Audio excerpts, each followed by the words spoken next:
The third in our series, who knows whether that will be the last, it might not be, of our series of planning and infrastructure overview and scrutiny committees, which began on the 13th of January, and then was held on a date which I've forgotten, and is then back today. We have been looking specifically at the site selection as part of the local plan, hearing from members of the public, visiting councillors, and also the portfolio holder has also been hearing from us as to our views on the suitability of various sites which have been put forward as it were, depending on your view, the most attractive, or your alternative view, the least unattractive sites to be put forward for development as part of the plan.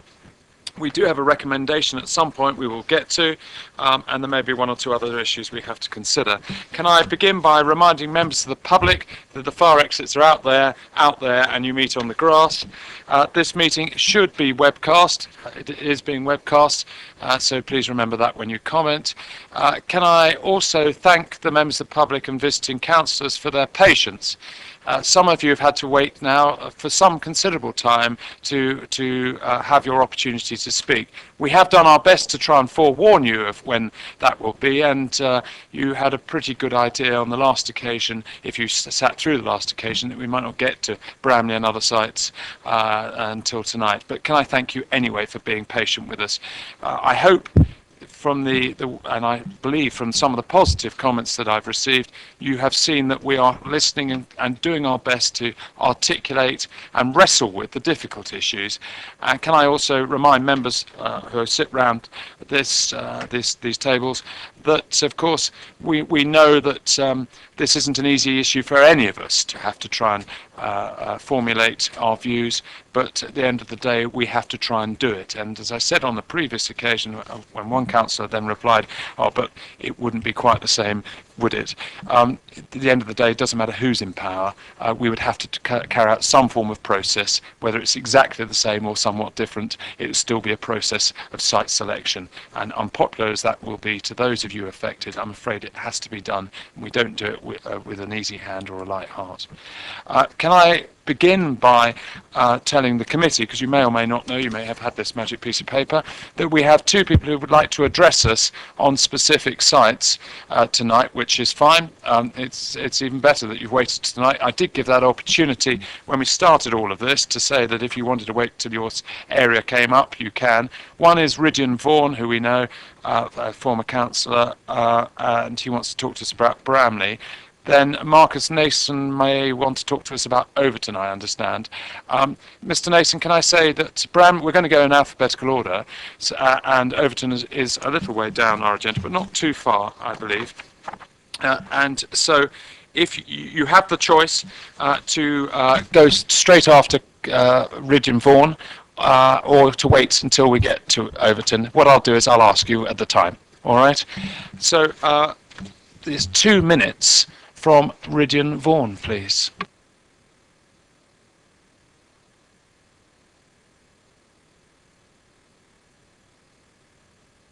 Can I remind members that we are on Bramley, which is page 65 of 172 in the papers.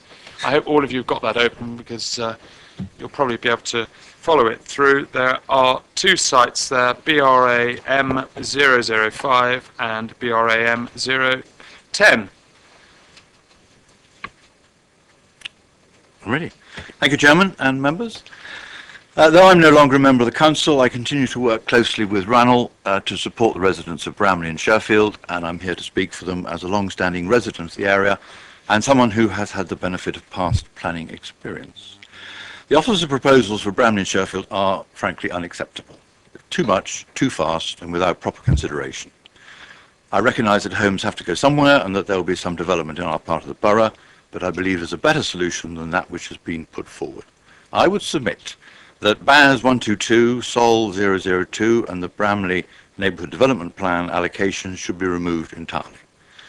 There are many reasons, but I've only got 2 minutes, so let me just say that SOL 002 would be entirely unsuitable, as it would take development over the hill and roll rapidly down towards Wildmoor, removing a strategic gap. If built on, it would have a lasting and unacceptable impact on our local landscape. The Bramley NDP should be removed too, because it's double counting. If there's to be some housing in our part of the borough, on the edge of the town at Razor's Farm, there is no need to have any in the village. I mean, it should be remembered that if there is a development on Razor's Farm, half of that is in the curtilage of Bramley. So if you've got 480 houses on Razor's Farm, 240 of those should rightly be counted against Bramley's allocation, regardless of whether it has a Bas or a Bram prefix. It is Bramley. Where am I? For this to happen, though, I recognise there should be changes across the borough. I don't believe that the right mix of sites is being considered to the west of the town. Bas 133 should be included, as it will allow proper access to Manydown and the construction of a new bypass to the west.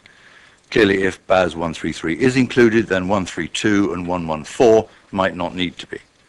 We should look very carefully at Manydown, ensuring that we are creating a pleasant community with proper green buffers between it and existing settlements, ensuring that there's a proper infrastructure such as the bypass, and also ensuring that the use of land is effective to reduce the burden elsewhere now and in the future. Overton and Whitchurch have an array of thriving local shops and both have access to mainline railway. Compared with Bramley, one shop, one bakery, a knackered branch line, it's clear that Overton and Whitchurch are much better placed to take more housing without burdening the existing community. There is also no risk of coalescence between Basingstoke, Overton and Whitchurch. And in my view, and others, all the Category 1 Schlar sites in Overton and Whitchurch should be included, allowing for proper development of these towns and the delivery of proper infrastructure, which just isn't possible with the piecemeal development around Bramley and Sherfield.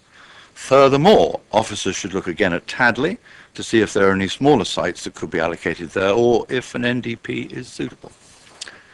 Moreover, the housing numbers that underpin all of this process should be looked at again and reduced as far as possible. All of what I said should rebalance development more fairly across the borough and is deliverable according to officers' own assessments and would not result in any housing shortfall. I would ask that the committee and cabinet look very carefully at these variables and ensure that Bramley and Sherfield get a better and fairer deal than is likely to at the moment. Thank you, Chairman. Mr. Vaughan. Mr. Nason, do you want to address us now? No? Later, possibly. Okay, thank you. Mr. Vaughan, thank you so much. And Bernie has a copy of what I have just said. Right, members, Bramley it is. Can I think it might be useful to remind you of the speakers that we had. We had Tony Durant from Bramley Parish Council, and he mentioned a number of things. The notes I have indicate he mentioned about drainage problems, about isolated communities, that there was a problem, they were still suffering from the German road development, that Bramley has expanded 3 times the rate of anywhere else in the borough, and they were requesting, not as it were an exemption from development, just a respite from development for the immediate future. And Malcolm Bell addressed us, and he said that the proposal to put 200 new homes in Bramley would conflict with the borough's vision. Councillor Tomblin addressed us about this and other things, but the points related to both, and he was making that clear. The traffic monitoring study wasn't ready. There were infrastructure problems in Bramley. There was air quality problems, and 1 or 2 other things that perhaps related to other areas. But it's very much a similar theme we've heard throughout, and Mr. Vaughan's mentioned it too. So Bramley it is. Right, members, I saw Councillor Harvey's hand. Off you go. Thank you, Jim. To kick us off, I think the first thing I'd like to say in terms of Bramley is I can't see how any site in Bramley can be considered out with Razor's Farm, Cufford Farm and the others. It's the first and most obvious point, but I think it's the one that needs to be recorded, and I hope other members would agree with me. Any assessment of these sites must be conducive with the other 2, added to the other 2. I don't think I agree with the comments that Mr. Vaughan has already, that the parish has said and so on, and Councillor Tomlin. I mean, you've made it very clear, I think, the reasons and justifications for that. And I would go so far as to suggest those other sites should actually be redesignated as Bramley sites to start with. Let's be straight here. They are Bramley sites. They are exactly what they are. And the designation as BAS doesn't help. It doesn't make it clear. And I think that would be a first step. If we could do that, that would be brilliant.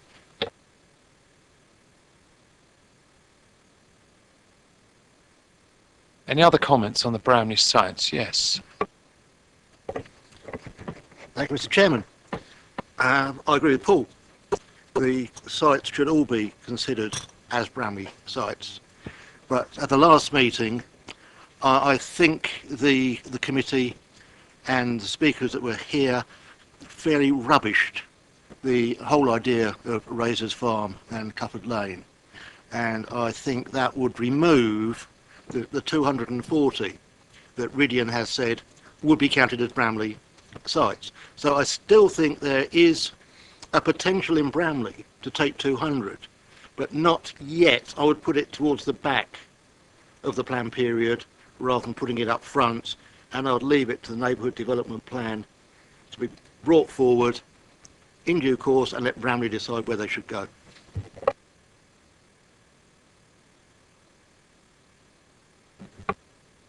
Yes, thank you. Yeah, I'd agree with much of what's been said. Or apart from what ex-councillor Ridian had to say, that don't build them in Bramley, build them in Overton and Whitchurch. I don't know if he's aware. I think there's land for about 900 houses in Overton, and the idea that we need that it just makes the problem worse. But I'd agree, Bramley is not a good site for development. I mean, remember when I was involved with that BBC programme some years ago, I actually took them to German Road to show them the issues in Bramley, and they said, well, this is clearly not a very good this is a good brownfield site, good for development. I said, yeah, but look at the village. I said, well, what sort of facilities they got? Now, I took them to the village. They said, you've got a bun shop, a bakery, very little really. And the idea you keep building hundreds of houses in Bramley when all that's happened, these people drive into Basingstoke or Chinham or wherever to get facilities. It's just crazy. So it isn't a good site for development, and it will coalesce and will join Basingstoke. But I've always taken the view that you don't solve one problem by making someone else's life worse. But clearly Ridian takes another view, but that's probably why he's out of a job. So thank you. Right, any other speakers? Yes, Councillor Watts. I should say Councillor Gary Watts has sent his apologies tonight, but he did tell us last time and he's told us formally. Councillor Keith Watts. Thank you, Chairman. I was very much sympathetic to the view from a gentleman who spoke at an earlier meeting, who's here again this evening, that Bramley deserves a respite. And I think in all of these allocations, we ought to be looking at phasing not just now or up to 2019, but across the whole 15 years.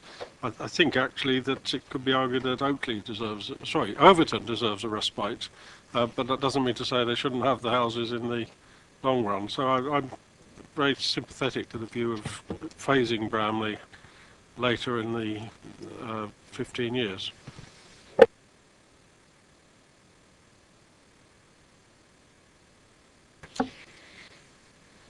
Can I ask? Can I just ask a question? Of course.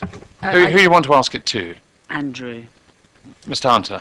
Right, he's paying attention. Off you go. Councillor Miss James to Mr. Hunter through me. It was just purely around 6.20 in the report where it talks about the neighbourhood area planning, and why are we allocating these sites prior to them doing this piece of work, and should we not be doing the piece of work first, and then enabling that community to determine where they are going to do their development? In Bramley, we're not allocating sites. We've just given a number to be brought forward through neighbourhood planning. Bramley Parish Council have put forward to designate an area for a neighbourhood plan area. The two sites that we talk about in the report are just the two Category 1 sites which were assessed along with all other Category 1 sites. Because I don't know the area very well, could you show me on the maps, maybe you could show us, where we're talking about these other sites that have now changed their names and were Bramley but are now Basingstoke? Could you show us? They haven't.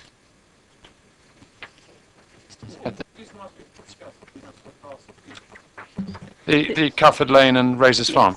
Do you remember? I mean, Yeah, you participated in that. So, yeah, those ones at the top. And so the concerns. Here. Yeah. And So, that's the bit that they can't build on. so the concerns of the residents of Bramley and the councillors and whoever's spoken to us is that they deem those to be in Basingstoke and not Bramley. Is that what they're saying? Not wishing to speak for them, I think that they're saying that because they're in Bramley Parish, they should be attributed to Bramley. And what we as officers have been saying is that those sites that abut Basingstoke will be there to meet the needs of Basingstoke rather than the needs of the particular parish that they may be located in. So any assessment that has taken place in relation to housing need, the people that live on those sites in future will be people from Basingstoke, not Bramley. It's going to be a housing need for Basingstoke. Is that what you're saying? What we're saying is, in terms of the housing need, in terms of the whole gambit of housing needs, so our housing number, the majority of the larger sites are around Basingstoke, which has got the most facilities. So it would be those, essentially the people who are living on the edge of it would use the facilities and services that are in the Basingstoke area, rather than necessarily the Bramley village, where we've attributed a number rather than a site. Aren't you going to ask about coalescence? Go on then. Well, Mr. Hunter, it sounds like the officers are permitting coalescence because it looks like Basingstoke's allowed to creep into Bramley Parish, having been through Sherfield Parish.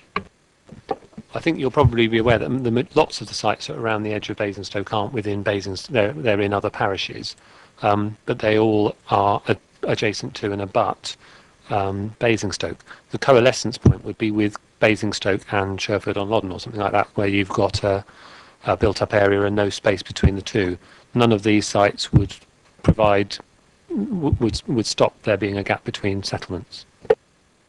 Well, as Mr. Hunter, as this committee said on a number of occasions, we see it as our role to try and protect some of these villages from coalescence, and we will try and do so. I hope the portfolio holder's listening. Yes, Councillor Miller. Thank you, Chairman. Interesting listening to Mr. Hunter, because if you look at the Razors Farm Plus, let's put it that way, Razors Farm is adjacent to the SPB of Basingstoke, but because you build Razors Farm, you've extended the SPB, so you add the additional sites to Razors Farm, and those sites without Razors Farm are nowhere near the SPB of Basingstoke. And I think this is what the members are starting to appreciate, that once you build on the adjacent SPB of Basingstoke, you then can build on another site and another site and another site. And this is strip development. And this is the whole argument that we've been trying to put over, because the further out you go, you can say, well, you're going to be going to the services in Basingstoke. That's where your transport infrastructure problem comes along, and your essential community services get hammered. I'm afraid it doesn't make any sense. And I think that's probably, I'm trying to enunciate, that is some of the issues that we've been trying to struggle with for probably 2.5 years. Thank you, Chairman. Councillor Harvey. Thank you, Chair. I wouldn't say, Chair, in any way, shape or form that BAS 107, 122 or 139 could any way, shape or form be described as an appropriate urban extension of Basingstoke. It just isn't. It is open development in the countryside that forms, if you like, a run up the A33. It's not a proper, well thought through urban extension. So their allocation as such, if that's a justification for their allocation, is fundamentally flawed. You then take into account their intrusion into the Bramley parish area. That needs to be borne in mind. They are a direct intrusion into a parished area. They are not simply an extension of Basingstoke, an unparished area. And I think your point should be recorded, and I agree with that. Further, I'd go as far as to say the danger with the allocation of the mentioning, even if not allocation, of the existing two Bramley sites, does that then invite a preemptive planning application from those two individual owners or whoever? Because we're saying, yes, these are two sites that we consider as such, while the Bramley Parish Council develops its neighbourhood plan, while we have to wait a period of time, if you like, for them to do the job they need to do, quite rightly, to protect their own community. Meanwhile, those developers can bang in a preemptive strike, because we're saying, oh, but by the way, they're going to do that piece of work, but we identify in our report, and we've added in the SHLA, that these two are two potentially developable sites.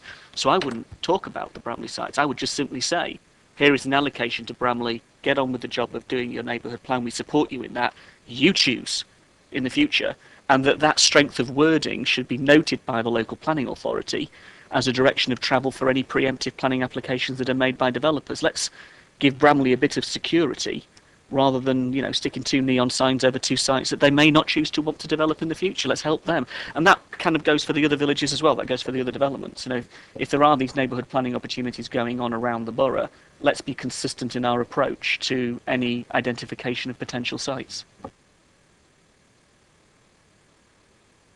Any other speakers about the Bramley sites, please? All right, I'm going to ask Mrs. Brimacombe to sum up for the comments. They've been concise, I have to say, and forthright, so it should be hopefully an easy task. I think that would be okay if they didn't necessarily disagree with each other. I think I'm picking up 2 slightly different schools of thought where there's been more than one person has mentioned it. I think there is some feeling that the sites in Bramley, there shouldn't be an allocation in Bramley. The other school of thought was there should be an allocation of 200 and Bramley should be allowed to get on with it, but that was dependent on the sites in Basingstoke not being developed. Was that right? Yeah, the covered lane of So I've got one school of thought seems to be that Bramley's not a good area for development, full stop. It's got poor facilities. That was one school of thought. The other school of thought was that there is potential for 200 in Bramley towards the end of the neighbourhood, towards the end of the plan period, but let Bramley do it through a neighbourhood development plan. But it was which there was. Councillor Harvey, just assist. Thank you, Chair. I think it's if Bramley goes through a neighbourhood planning process and they come to a figure that they think is sustainable for their village, that's a good process. There needs to be a dialogue between, you know, Mr. Hunter and his team and the parish council on where their trajectory is for their neighbourhood plan.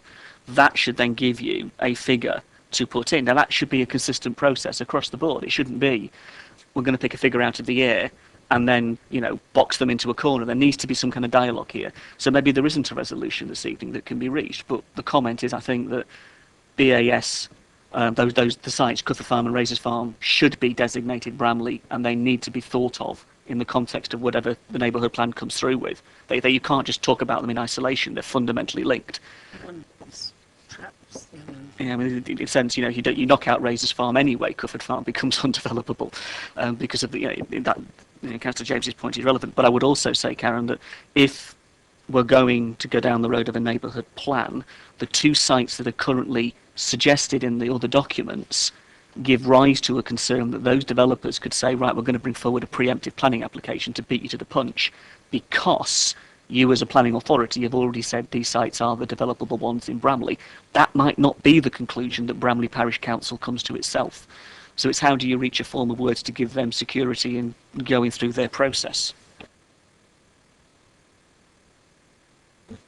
So is what I'm hearing, you're saying that the FAS, the sites, the Cuthert Farm site and the Razors Farm site should be redesignated as Bramley sites.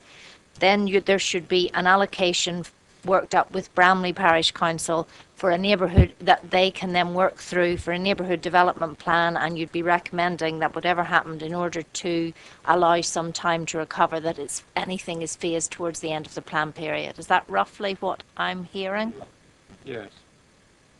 We can live with that as a consensus? Summary. Summary. Yes, there's a summary.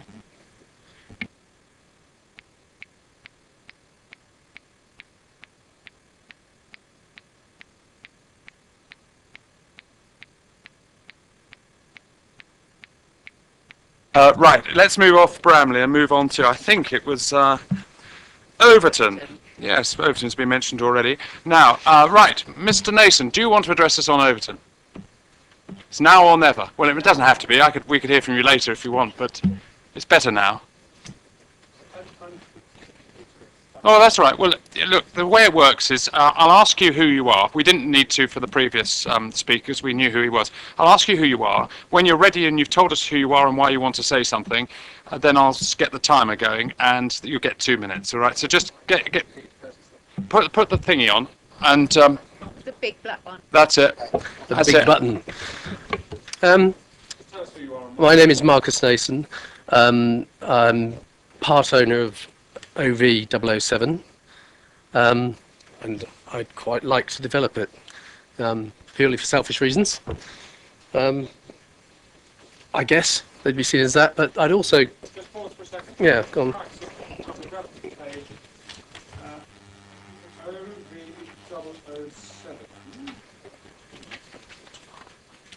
And I've just some kind of plan of it. I think it is.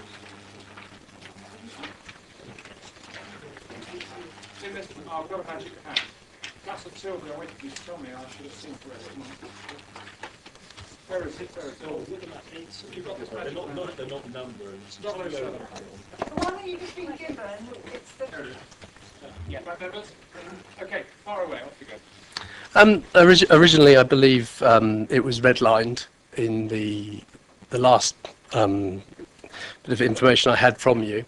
From an entirely personal point of view, I'm going into this with my neighbour, and he decided to promote his land, and I thought, oh well, I might as well promote mine.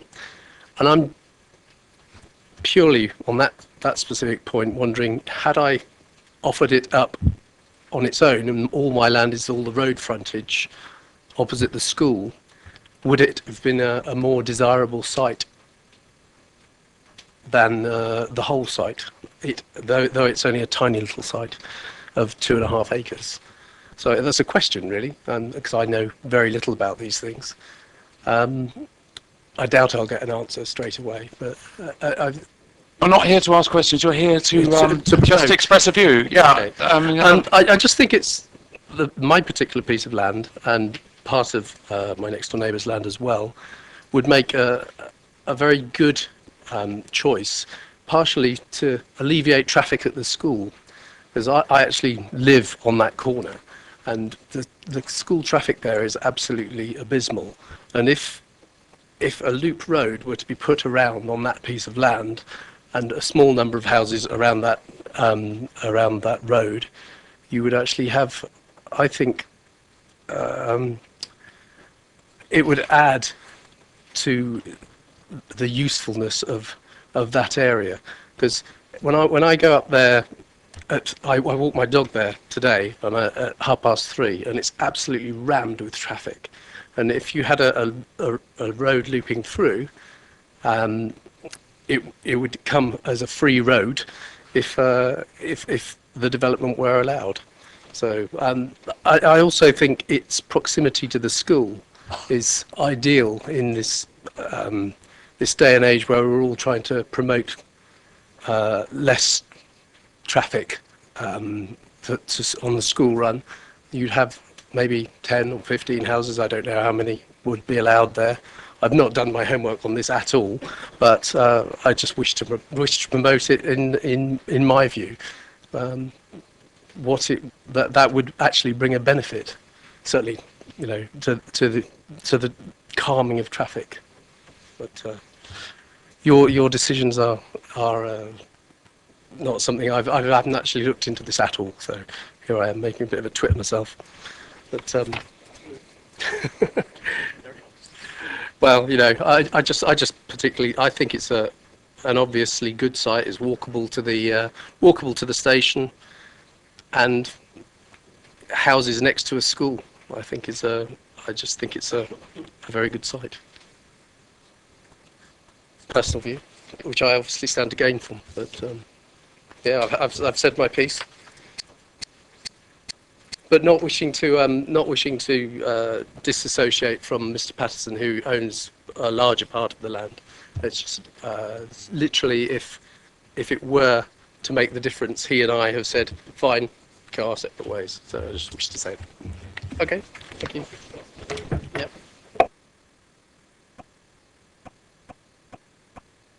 If you just go back to the public seating, and I'll ask Mr. Hunter just to briefly outline the thought process between putting forward 2 sites and not putting forward the number 7 as suggested.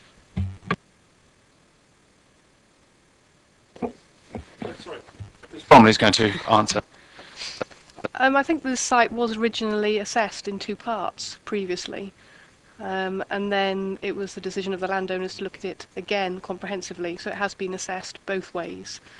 And as 2 separate sites, it didn't make that much difference to the overall conclusions.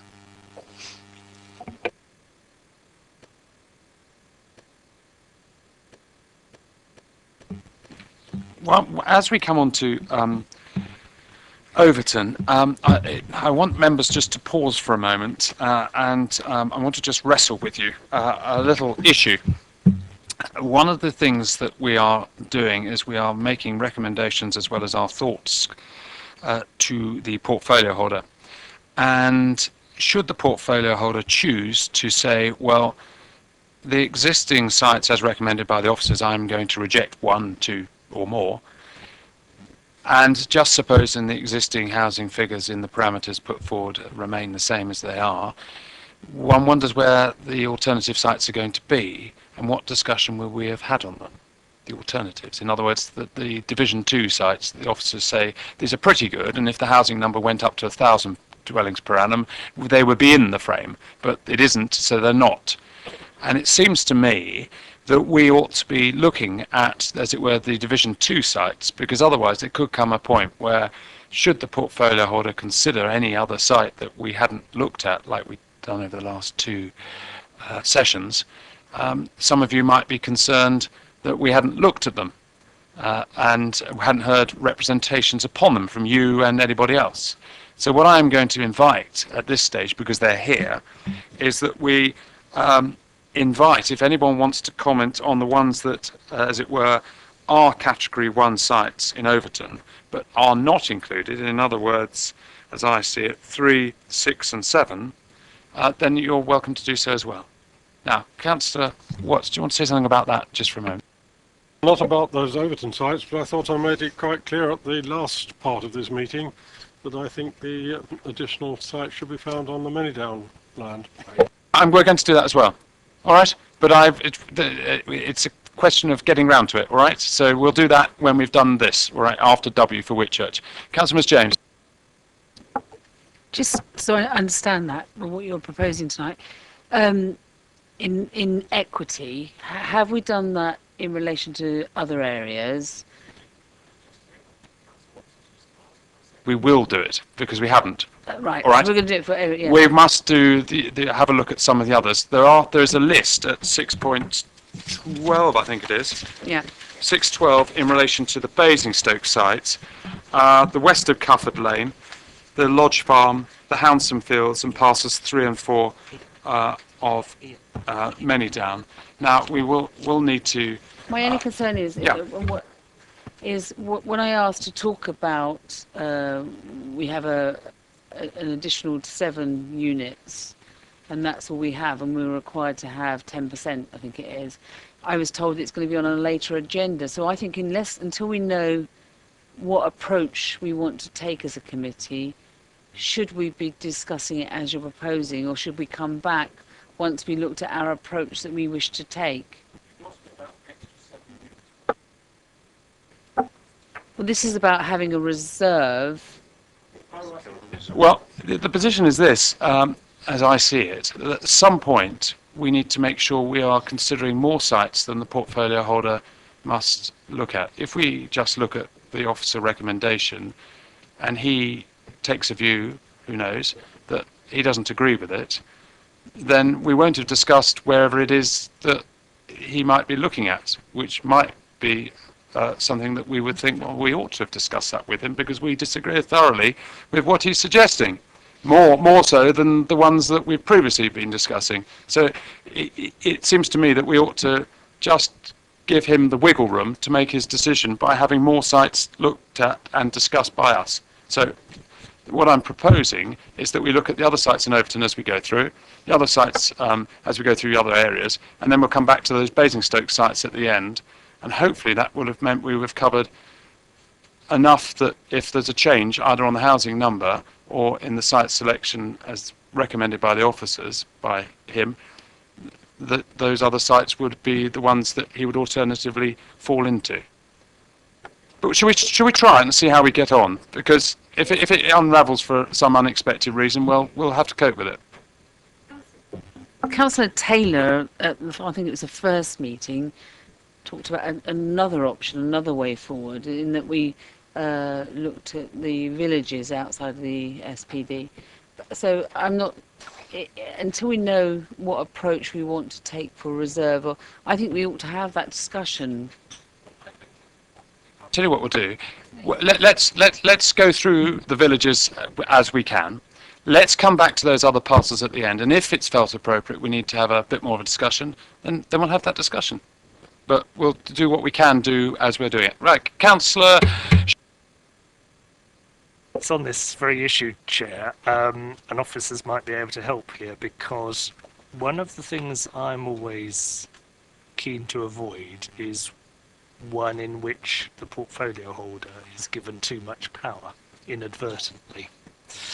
And one way in which portfolio holders and cabinet members can be given too much power inadvertently is if something is discussed at overview committee, because if something is discussed at overview committee, backbench councillors, like those of us around the table from all parties, lose the power of calling. I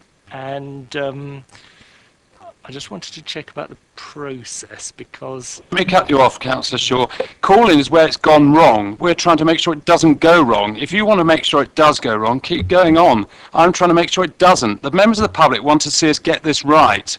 All right? And I've anticipated that should the portfolio holder decide that he wants to look at other sites, a number of you, councillors, are likely to jump up and down and say, well, we haven't seen it as a committee.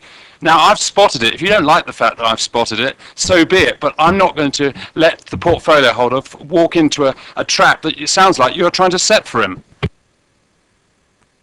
Quite the reverse, Chair. I'm just attempting to, achieve a sensible sort of balance between the input from those of us around the table and the portfolio holder. That's my sole purpose. In Overton. Councillor Tilbury, do you want to kick off with any of what we've heard? Or was I going to ask, I think we did ask the officers about that number 7, didn't we?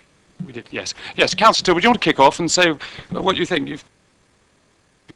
Yeah, thank you, Chair. Yes, well, I think we should to start at the beginning, from the Overton point of view, going back to the days of the South East Plan, which I understand is still in place. Overton is in the rest of Hampshire area, and we were going to have to build possibly 60 houses between now and the end of the plan period there.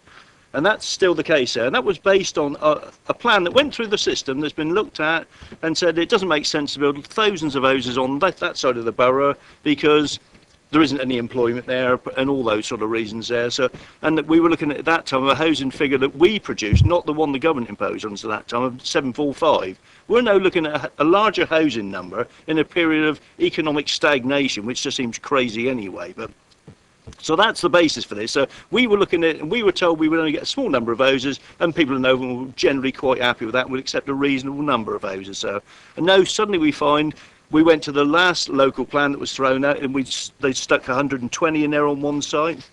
And we now get, just before Christmas, we're sort of, myself and Paula were called in to say, oh, we want to look at the housing numbers in Overton. And of course, we know this is not good news, you know. So, and then they suddenly decided we need another site in Overton for 150. So there's been no consultation on this particular site. In fact, most people in Overton are blissfully unaware of it, unless they've got their news and views in the last few days, because we've not been able, the parish council has not been able to tell anyone. We've really not been able to broadcast it. It was all done over Christmas, so it was not particularly helpful. And people are starting to wake up to this, and they're not very happy, because we were struggling with the 120. We thought that was bad enough, because despite what Mr. Vaughan says, you know, I mean, building more houses in Overton does have an impact, particularly as we've also got to deal with the impact of the houses that we built in Whitchurch. And if we look at it from a Basingstoke perspective, as you know, we've got people, we'll have 350 houses in Whitchurch, half of them coming through Overton, the ones from Overton going through Overton, the ones from Oakley going through Overton, and then we'll have many down in the way, which is going to cause absolute problems on the B3400, because the road is a B road. We don't even have an A road. We may have a railway station, which is very handy if you want to commute to London every day, which is what's happening, that places like Overton and Whitchurch as well and Bramley are all becoming commuter villages. So the other argument that was thrown at as well, we need it for a housing need, because there's 115 people on the housing register in Overton. Well, I'd already got the figures before, so I knew that, but if you look at that, as I pointed out previously, 28 of them are transfers. Well, if one person transfers from one house to another, they don't need another house to do that. You know, if you build more houses, it makes it easier to transfer around because there's more availability, but that's another issue. The numbers in bands 1 to 3, which is the ones that may have a chance of getting a house, are 16 people. The vast majority are in band 4. So the ones who are pretty never likely to get a house, and they're virtually all single people, nearly all single blokes in most cases, who want a one-bedroom flat. So we would just have to build a block of flats to deal with that anyway. So because that's all they would be entitled to, because we can't give them a two-bedroomed house because they wouldn't be able to. They wouldn't get the housing benefit or anything like that on there because of all the changes there. So they'd be over-occupying it, wouldn't they, if we give them an extra bedroom? So that's the housing. So there's no good argument for building these houses in Overton because there's housing need. We have housing need. If we want affordable housing, just build the affordable housing. We don't need all the other stuff there.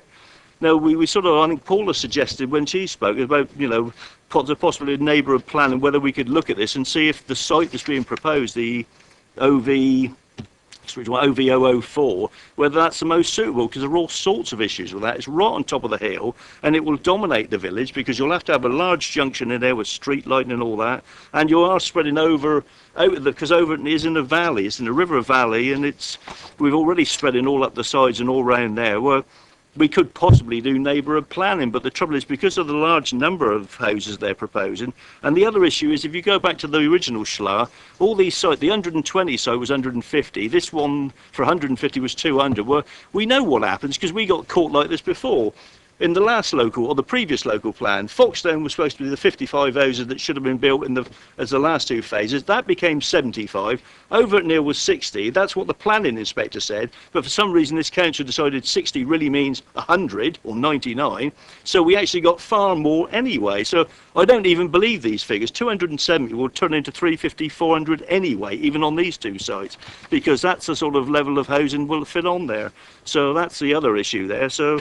But we've, you know, various speakers who came along have mentioned all the other issues in Overton. Like the traffic appalling at the best of times now. There is no real local employment. The paper mill is massive, but it only employs about 300 people now, and only about 40 of them come from Overton. Whereas that used to employ thousands of people. All the other employment sites in Overton, the borough's already built on in the past, including all the petrol stations, a lot of the retail units. So, you know, there is no local reason to build these houses there employment-wise, and that's what we should be doing, is building where the employment is. And that's, ironically, the South East Plan did at least do that. The numbers may have been ridiculously high, but at least the logic that underpinned it made some sense. What we're proposing makes no blooming sense whatsoever. And it's all driven by a housing number figure that, as I've suggested, has probably been plucked out of the air and seems to be, having just had our budget meeting with the independent group, it's quite clear that the way the council funds itself increasingly is driven by building new houses. This is all driven by demand. In fact, the leader of the council actually said that at the cabinet meeting when I questioned him on this about, you know, we've got to have more growth, because if we don't have growth, we'll stagnate and the town will die. There'll be tumbleweed blowing through Festival Place, which is just nonsense. You know, what this borough needs is stability, and the way we're going, we're not going to get that. And we're not going to solve the problem by saying, don't build the houses in Brownlee, build them all in Overton, and someone says build them somewhere else. We've all got to work together on this and come up with something that works, and the level of housing we're driving here is driven for economic growth, and that is going to give us prosperity. It's going to give economic growth to the people who've got the money, because that's how it always works. Thank you, Chair. Councillor Tilbury, can I ask you to clarify one matter? Are you saying there should be no new housing, or there should be some, and what sort of quantity, and are any of the sites better than the others? I'm asking you as the ward member. Yeah, well, basically, I mean, if we had to choose a site in Overton, I think most people would probably accept that the OV002 site that was originally proposed for the 120 houses, it's a continuation of the new estate, the 99 one, so the roads are already there. There's a decent road off the B340, a decent junction, so as a continuation, that's the least worst site to build on, and that's why that was accepted for a large housing site in the previous plan. All the other sites are all got all sorts of problems. And to follow the question, what about 3 and 7? Bear in mind the speakers here. What's your views on that? 3 and 7, where are we? I mean, as Marcus Nason pointed out, the owner, well, obviously, as he's honest, the first honest developer I've ever met. I mean, he's doing it to make money. I mean, and understandably so. But there are some arguments he suggested about you could improve the road there, but the road is a nightmare because it's a dead-end road, effectively, that goes only to the school. Just to build off of it, in isolation would be difficult. All that traffic would come out on there. I don't see how that would work. So that would be very difficult. OV003, the very large field, is partly floodplain anyway there. And because of the nature where it is, that historic part where the church is and Court Farm, it's the one that people say we don't really want to build there because it would ruin the view as you look at the church, because all you'll see is a big housing development there. The other sites, OV004, they're proposing anyway. Again, as I said, it's right on top of the hill. And OV006, I mean, they suggest it has little landscape impact. But if you stand, this is the one that I've raised numerous times where officers wouldn't accept that it was actually a landfill site for several years. Well, they seem to have accepted that now. But it's also probably the highest point in the village. If you stand on there, you can look over the rest of the village. It's higher than any other site in the village. It's about 80 metres above sea level up there. So the problem is there's been too much development in Overton, and particularly over a short period. The developers are coming forward and saying because we had Foxstone and Overton Hill in the last 10 years, that that's the normal level of development. So what they're saying is every 10 years you're going to get about 300 houses in Overton. Well, yeah, that's going to work well, isn't it? But yet the reality is if you go back to the first census of the last century, 1910, the population of Overton, there were about 300 and some houses in Overton at that time, and there were no 1,800. You can't carry on like that. You know, we're destroying all the villages around Basingstoke for the greater good of Basingstoke, or for the greater good of business in Basingstoke. So that's the problem. We just don't really want any of them, but we would accept OV002 as probably the least worst site. And there is a need for housing, because even if we stop, it's like a super tanker. It isn't going to stop tomorrow. There is going to be a housing need, but until we stabilise the population of this country at some level, this is just going to go on forever, and it can't go on forever. You cannot have infinite growth in a finite environment, and someone needs to wake up to that. If you just change the word housing and change it for debt, everyone could see this is crazy. You can't carry on like that. The government's saying you can't carry on building up deficits, but that's what we're doing. We're building up a deficit all the time. Thank you, Mark.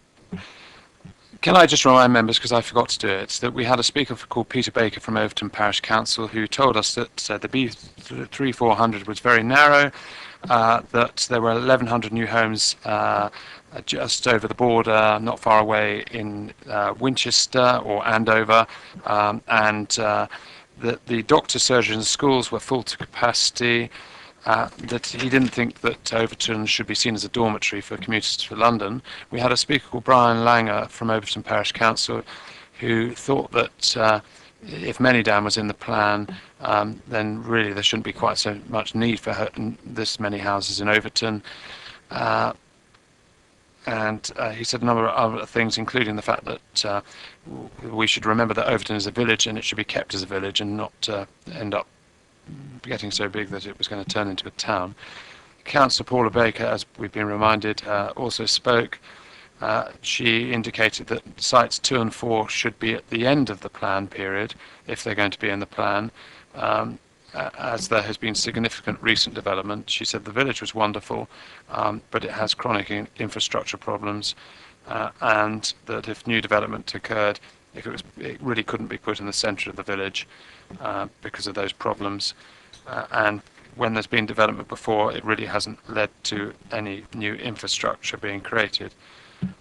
And then she went on to say that she preferred that site 004 in fact was taken out of the plan. And then she also said that Overton should decide where to put the housing rather than us. I hope I've summarised that fairly. I know she's here. Yes, sounds like a yes. It looks like a yes. Ish. Well, it's a liberal. Well, that's good. It's a yes from a liberal. It's not a maybe yes, maybe no. No, thank you. Okay, it's Councillor Watts, please. Yes, Chairman. Cast your mind back to the early part of Councillor Tilbury's soliloquy. He mentioned the he mentioned the South East Plan and the recommendation for the quotes rest of Hampshire of 30 houses. I always thought it was absolutely ludicrous. And of course, during those days, we had a Labour government, a South East Plan and so on. There was a lot of rumbling on this committee all the time about bottom-up planning rather than top-down planning. Now, I believe, with one exception, which is bound to be one exception where I disagree with it, I believe what the officers are recommending is based on bottom-up planning in these communities. and their logic is set out, and I know Councillor Tilbury doesn't agree with that logic, but it is set out. I want to oppose your suggestion that we should be looking at places like Overton. Well, in fact, Ridley and Vaughan's suggestion is specifically Overton and Whitchurch should be looked at for more sites, because that's the top-down planning coming back in again. I will say in a little while why I agree with the officer's recommendations for Whitchurch, but my agreement is based on Whitchurch criteria. It was completely wrong, frankly, for us to be looking to see in Overton, later in Whitchurch, perhaps back to Bramley, what extra sites we could put in for top-down reasons, because we haven't found enough room in Manydown or in Basingstoke, and so that's why I disagree with this. It does seem to me that taking Councillor Tilbury and Councillor Baker's points together, this is a good case for doing as is recommended in Whitchurch, naming one strategic site and asking the community to choose not necessarily one site, but where else those houses should go. So that's in Whitchurch and Oakley recommendations here, but there isn't a recommendation for Overton to have a chance to choose. So I'm against looking in to see what else we can shove into Overton. I'm in favour of asking Overton to decide where the houses go, given the phasing recommendations they've both made. Councillor Harvey. Thank you, Chair. I think the first thing I want to say is in relation to the consistency of approach across all the villages and all of the rural area, really. If we're going to choose to do something for good reasons in Bramley or choose to do good reasons for something in Kingsclear, we should do it for all. So Overton similarly so. And if Overton believe that through a neighbourhood plan they can better plan their village's future over the next period, we should embrace that and say thank you very much, that is right, and you should be supported in doing so. So that should be the principal point that we take. I think in terms of the South East Plan, it's interesting. Obviously the South East Plan figure was what was agreed under the last Labour government, and it's interesting to note and it was interesting to note, I think, the dramatic difference. I mean, the South East Plan just wasn't picked out of thin air. There is a significant evidence base there that gave rise to that figure. Now, obviously, the South East Plan has not been got rid of. It still exists. Therefore, if it still exists by the time we get to EIP, that evidence base will be relevant to the reason why there were 30 units chosen over that period, and any inspector would be duty-bound to consider that. So I think we've got to be careful here, very, very careful here, that we don't set ourselves up to fall and fail again. If we choose, I think it's important that the Cabinet member think about this carefully, to have a fundamental change of direction and say, even 002 at 120 units, which is a massive departure from the 30, can be justified, then the rest and how that's gone through has to be done through a neighbourhood plan. You've got to ask Overton which way it wants to go forward. You can't just impose it, because that would be doing no worse. Absolutely no, it would be terrible to do that. And I think any consideration of dumping on Overton because you take away from other areas, and I'm not suggesting anybody is saying that, but I'll make the point, if anybody thinks we say no to this, therefore we're going to have to dump it there, or say no to that, therefore we're going to have to dump it there, is wrong. If there's a reason for rejecting something, there's a reason for rejecting something, and it should be sound and it should be stood up in front of an inspector on its own merits in its own case. In particular to Overton, I think if you look at all the sites, were they to be developed, you're talking about a 30 to 40% increase on the footprint of the overall village. That's huge. And even the 002 site is actually a footprint significantly increasing that size of the village. And we shouldn't forget that. I mean, it's the same with all the others. I'm not saying Overton's a particular case. It is the same with all the others. But we shouldn't forget that. So the character and the sustainability of the village does become important. And I note that the site assessments don't, as I see them currently in the document, cover that. I'm sure they do. I'm sure the evidence base is there. But it needs to be included in the documentation that we've got for justifying any decision. So, you know, if we go forward from here, that needs to be in there. Why are you saying that in terms of sustaining the village and the character of the village? And finally, Chair, I think any justification because of new homes bonus and any comments passed by anybody in that respect is incredibly dangerous. If you're doing it just for the money, just because the government are changing the local government funding schemes, yeah, that's a problem and that's a headache we're going to have to deal with, and it's daft. I mean, the way government are going about sorting out local government finance is daft, and every government have stayed away from it for years because they know exactly what the problem it is. That aside, no justification should be thought through in terms of new homes bonus, and I hope other members would agree with that. The fact that new homes bonus might offer us infrastructure monies and offer us support is not and should not be linked. So that's important. And finally, Chair, the infrastructure point is there. Say you develop 002. Can we genuinely justify that Overton's infrastructure can cope? We've said it for everywhere else, so it's just a justification, just the same argument for Overton. Councillor Shaw, please. Yes, thank you, Chair. Partly picking up on one of the things that Councillor Tilbury said earlier about sort of the syndrome in which, you know, certain yields are indicated at this stage of the process, and you know, then in reality significantly increases occur later on, perhaps at the point of a planning application. And I think it's particularly worthwhile drawing attention to that in this context to the portfolio holder, because you know, it really counsels you know, a detailed look at the yield figures that are given, and the portfolio holder satisfying himself that, you know, the yield figures, you know, are neither too high nor too low, because, you know, in any event, you know, having the yield figures at an appropriate level at this stage is important from the point of view of you know, the intentions that we set out at this stage, you know, actually being followed through later on. So I reinforce that point. I think in terms of the sort of specific sites itself, it was very sort of telling what was said earlier about problems of congestion at the school. You know, a point that perhaps wasn't drawn out as much was the, you know, the distances between OV004, you know, and other parts of the village, and also the issue of sort of topography. And, you know, it's something that I've become increasingly conscious of over the years, that you know, when one looks at plans in 2D from above, you know, one doesn't necessarily anticipate the sort of full effect of you know, differences in level. And I think all of those factors you know, really make one question the allocation of site 004, and I think you know, ideally that would be deleted. And I think also, just finally on OV002,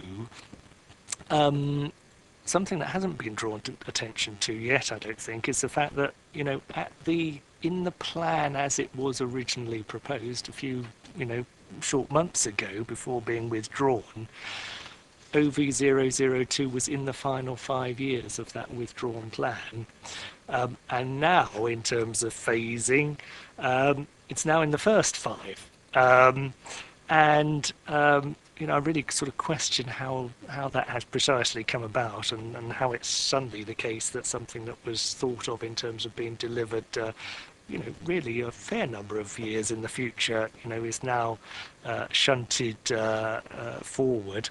And I think, you know, in the interests of a bit of stability, bit of orderly planning, 002 ought to be moved into at least the middle years of the plan period, rather than being shunted as it is at the moment to the very beginning. James. Thank you. I'd like to pick up on the point that Ian talked about, which was in 6.29 that talks about given the local housing need.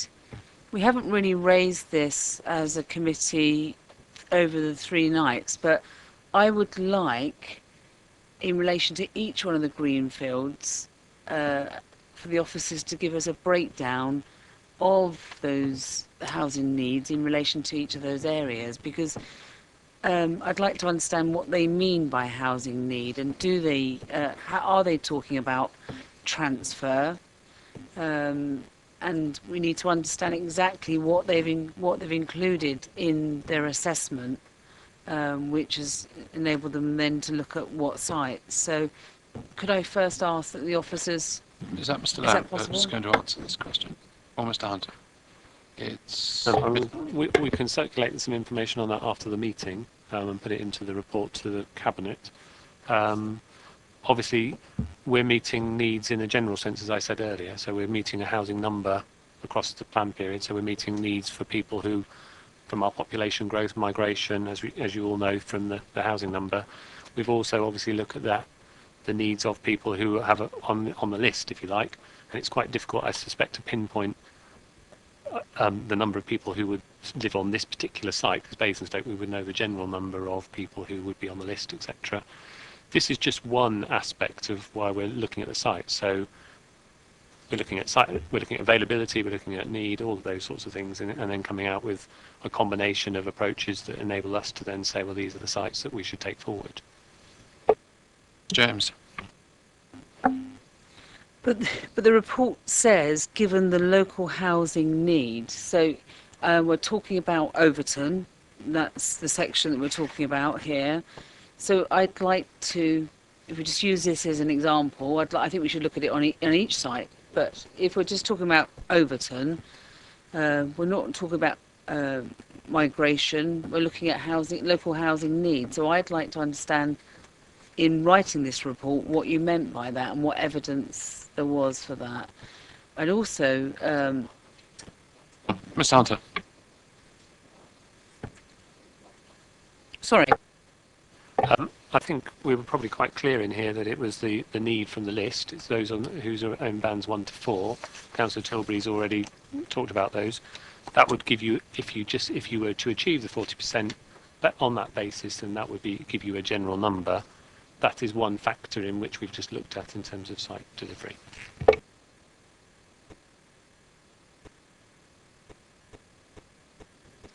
Okay, and the other question I have is, following on from that, is where is the independent report on housing numbers? It's been commissioned by the cabinet member, and when will we see that? And will it inform this site selection work? Hunter. My understanding is that the report's being prepared at the moment. We certainly haven't received it as a council. In terms of what that tells us, in terms of I think it's essentially scrutinising and a critical friend of the work that officers did in terms of housing numbers. Once that's available and the portfolio holder has considered it, then I presume it will be made available. Oh, and will it be part of the report going to cabinet?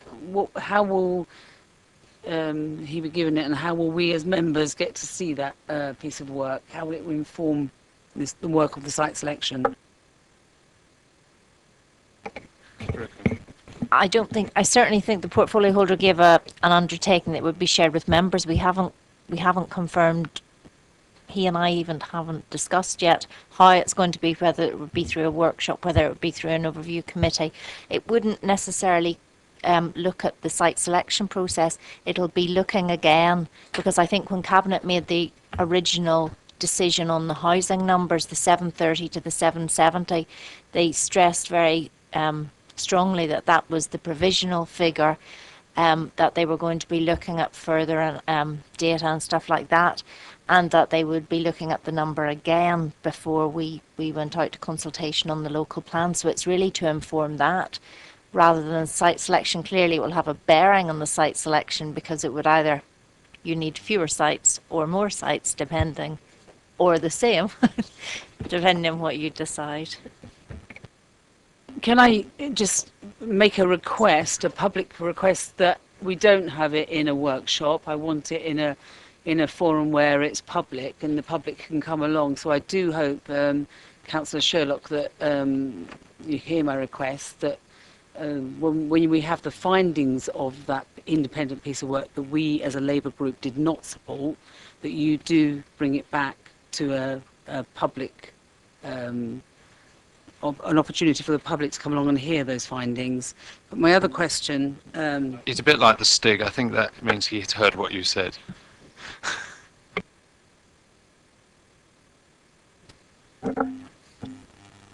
Picking up on, again, I just want to pick up on this point again about housing need, and I think it's important that when we're looking at site selection, and if we're using the local housing need to determine the number of units that are going to be built in an area, and I think it would be useful on other sites as well if you look at this. If, as Ian has said, the number of people in a band are predominantly single people. In relation to the housing allocation that we have at the moment, they are not entitled to anything other than a one-bedroom unit. And predominantly that means flats. So for whether it's Chinham, Bramley or Overton, you need to be aware of that. And I think it's important that we understand again, and I do know that we've got a workshop coming up, but I do want us to understand this in relation to site selection, because it's being used as a justification for the numbers of housing that's going to be developed. My other point I wanted to raise was, and Paul talked about it, is about members of the public coming along, and we've had throughout this process saying why they didn't support development on a site, and it's been great to hear those concerns. But tonight we have a member of the public that comes along and says, I don't want it on this site, dump it. And it was effectively this area can take it, and that's the first time in this process that we've seen that. And I think it's a shame that that's happened, and that has not happened any other time. And I don't think that's useful. I think it's important that we look at why a site isn't suitable for development, or what their concerns are, or whether they think it is suitable for development. We've had a member of the public here come along tonight to say that, you know, a site is suitable for development. But I don't think it's useful to come along and say, we don't want it in Bramley, but Overton can take all of the other sites. So I don't approve of that. Yes, Councillor Ms James. In fact, we've had one of the councillors around this these tables indicating on a previous night that there should be more development at Manydown. So, in fact, they said it. Who's not far away from you. That's not member of the public. That is a councillor. Just putting it into clarity, there are those who think that development should be in other parts of the borough, and that's a valid view. It's just as valid to say I don't think there should be any development in the borough, full stop. But, you know, it's a view, and I don't think we should be criticising members of the public in any event anyway, Councillor Ms James. We can criticise our political colleagues, but they, unfortunately, because of where they are now, are not able to reply. Now, Councillor Mrs Tucker. Thank you. In discussing Overton, I may have missed it, but have they actually asked to do anything under neighbourhood planning, like Bramley have? Is anybody aware of this? No, they haven't approached us. And Mr Tilbury, do you want to just a brief answer, please? Just briefly. I mean, the village just sort of looked at this, but the point was when we raised neighbourhood plan, I raised it. So, you know, about when the last one, they said, well, you can have neighbourhood plan if you want more houses. So, whereas of course this is what's happened now. So if they are going to impose them, I mean, I think as Paul has suggested, this may be a way forward. And the danger is, my concern would be, is in the previous plan when Overton Hill was put in there, that came about because the planning inspector looked at it and said, well, I think Overton could take another 60 houses, and I'll leave it to you to decide where it is. And what we got then is all the developers came forward with all these, most of the sites that are coming forward now, and saying, oh, my site's better than this and that. But the problem is then what you ended up with the public fighting each other, because all the ones who lived near the site were saying, don't build it here, build it over the other side of the village. And it was a bit unhelpful in that respect. Now, that was my only concern with the neighbourhood planning route, is whether you get a proper, you know, people looking at it objectively, or whether they just take their own very narrow view. And unfortunately, we saw real evidence of that. That was 1999 but of course, the point was that was a site for 60 houses. And the other thing was as well, the neighbourhood plan is supposed to say, well, this would allow for this and infrastructure and all that. And one of the issues that with all these sites is that site and the other Foxdown site was supposed to provide the infrastructure, like the road to the station, improve the car parking, and it never happened. The money was there wasn't enough money, it didn't generate enough money, and now they're saying, well, you didn't get it with that one, but if you accept these housing developments, that will pay for all this stuff. And we don't believe it. Thank you. Yes, Councillor Mrs Tucker, it looks like he's come back in the room, so perfect timing. Sorry. No, it was the comments that you made about. You asking? Sorry. Actually, through you, I'm actually referring to something that's already been said by Mr. Dilbury. Okay. Is that all right? Yes, ma'am. It's actually, it's work. You were saying there isn't any more work. It's that, because there is just the one place. The gin factory, as I call it, the new one that's coming, does anybody know how much there will be there of employment? Councillor Tilbury. Potentially, I think it may employ 30 people, but you have to remember the site, when it was PCI, before they were thrown off the site, all the work ended up being sent to Poland, because the developer wanted to be able to turn it into a housing development. It actually employed nearly 200 people at various times that site.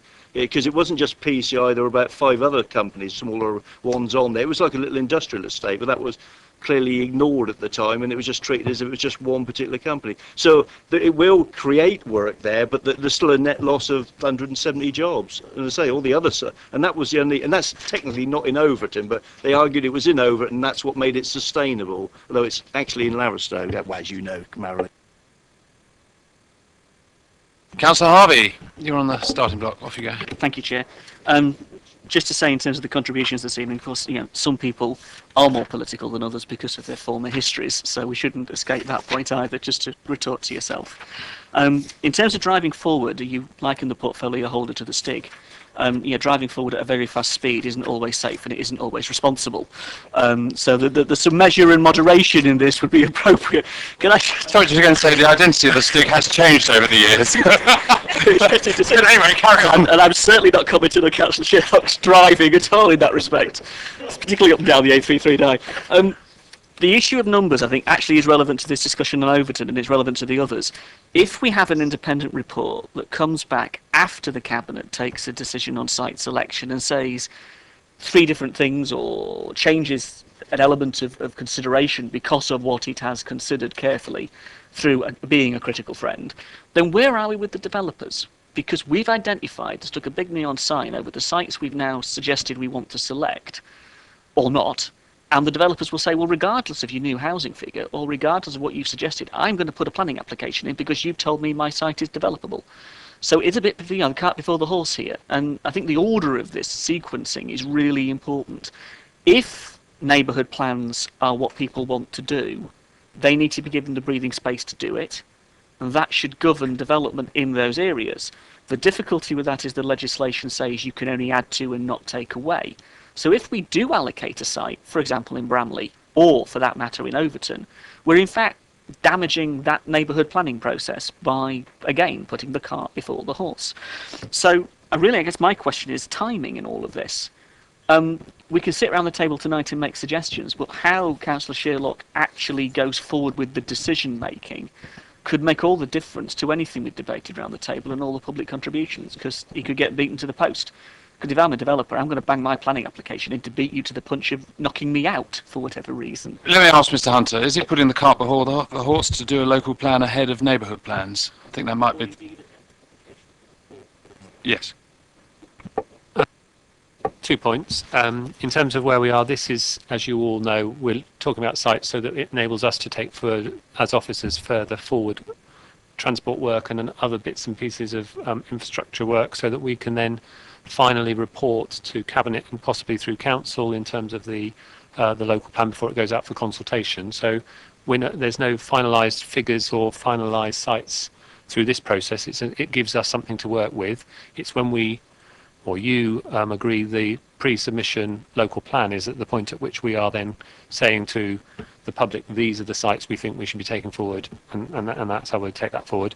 In terms of neighbourhood planning is to supplement the local plan. It's there to enable local people to do things, but it shouldn't be in conflict with the local plan. The local plan should be there in place. And it's an opportunity for... I gave a presentation the other night to parish councils, and one of the things in there, it's not about no growth. They're there to encourage and give opportunities to local communities to enable more growth than there might be set out in a local plan, or to elaborate on what's in a local plan. Councillor Harvey, come back. Thank you, Chair. My fundamental problem with the whole, again, this is difficult because it's set down in legislation, I appreciate that. But if you're going to say to a community, and we've said it around the table here, you can grow organically, you can choose how to grow, and it's good that you do, because that should be the full meaning of localism if we truly believe in it. Therein, you shouldn't be as it were, moving the red line to 120 or 200 units or 370, depending on which particular village or small town you're talking about, and then say, right, start from there. We're going to dump 120 on you, but you can then choose to have 150, or you can choose to have another 200, but you can't row back from the 120. You can't say, no, that site's not... If we're going to have neighbourhood planning as a council, we need to have confidence that we don't allocate something, that we actually give those neighbourhoods the opportunity to do the process and fulfil their own aspiration, if you like. And the other thing is, I think those villages and towns have said that they would and do want growth, but at their pace and at their desire to grow. Now that could give us 500 plus extra units over the course of the plan period, because of the amount of villages and towns that over the period want 5 here, 10 there, and so on. Add it all up, and you've got what others have said could be a 500 plus figure. That should be included in the numbers. Now that gives you room and breathing space to do other things. It's just the approach and the nature. And I still say, Chair, just to finish, if the portfolio holder takes the decision, and I'd like to know the status of that decision at Cabinet on the basis of this deliberation, I think it's either, February 12th, whenever it is it's going to be, this Cabinet meeting that's going to be in the future on this. What then happens if you have a report that comes in a week later that says you want a lower housing number, but by the way, I've allocated all these, or I've suggested, even provisionally, that these are the sites we allocate? I think that's a very dangerous thing to do with the developers, and with all due respect to Mr. Hunter, it may help your processes, Mr. Hunter, I don't disagree with that, but it isn't, sorry Chair, through you, I don't think it helps, I totally appreciate what the officers are saying, it helps their processes. I'm not worried about the officers, I'm worried about what others outside would do in the meanwhile that would seek to undermine what we're doing democratically in this chamber.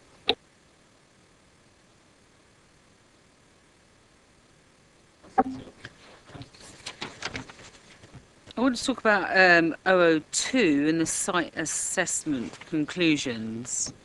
And in that, and I think it relates to all of the Overton sites, it says these constraints, where is it? In terms of infrastructure, as with all the Overton sites, there is insufficient current provision capacity in GP facilities, primary and secondary education, community facilities and waste collection facilities to accommodate additional development.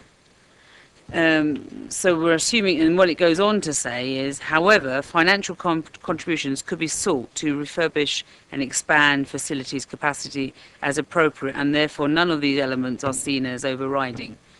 So we're looking at 106 delivering all of that infrastructure. At the same time, we're being told tonight that 106 has also got to deliver us 87 units because that's the housing need. It's just not going to happen. So I think it's really important in the assessment for Overton, what are you able to actually deliver in relation to 106? What is realistic? And what can Overton take? And I guess when we go back to it, it will be that very small number that the South East Plan talked about, because there is no money in 106 for social rented housing anymore. It doesn't exist. So how are we going to deliver all of that infrastructure, which it clearly says within this assessment that, and I'll repeat it again, in terms of infrastructure, as with all the Overton sites, there is insufficient provision, and it goes on to name all of that, which is enormous. Hunter. Just to respond, I think if those of you who were on the committee last time will remember when we took the pre-submission core strategy through, we had site policies and we had an infrastructure delivery plan, and that's referenced at paragraph 4 of this, 7.4 of this report. That is the opportunity to set out all the various bits of infrastructure that we required through the plan period, both related to sites and more cumulatively than that.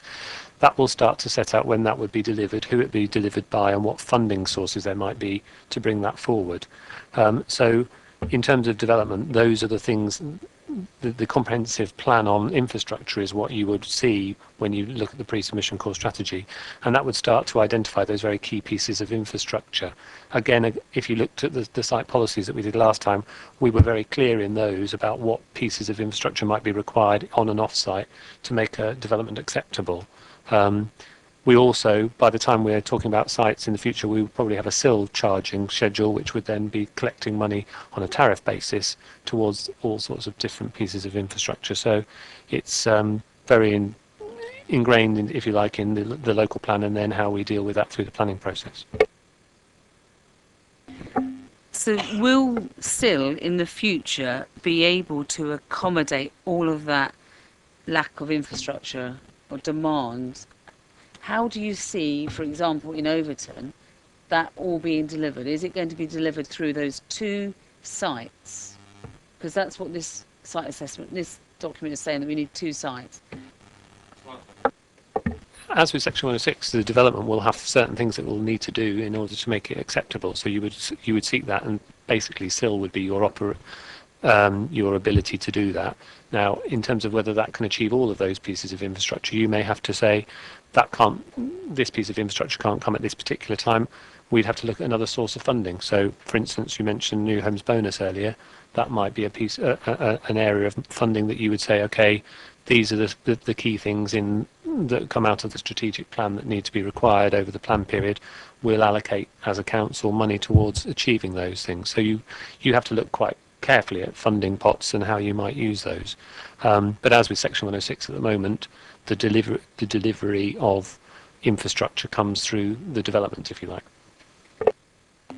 And in relation to just this one site, so we were talking about 002, in relation to that pot of funding, if we're saying that there's, and the report says it, that there is a local housing need, and you're telling us tonight, Andrew, that it's 87, and we have a report that also says all of these, there's a deficit of all these things, what will be given priority? Who determines, in relation to, let's say, Overton, what will be the priority in relation to that development or that deficit? Well, I think, as I say, I mean, the policy would set out what you would need to achieve. The infrastructure delivery plan would have all those things in it. Then, when you went through the planning process, you would look to see whether those are still all the issues. So whether the GP is still problematic, and you would look to achieve the right kind of infrastructure to support that development, and then that goes through the normal development control process. So through a committee process where members would be able to consider all of those things to be sure that they were securing those things through the development. Does sound all rather familiar to all of us, I'm sure. I'm not stopping you, Councillor Miss James, but you don't need to ask questions we do know the answer to. I think we know the answer to those. Keep going. Try again.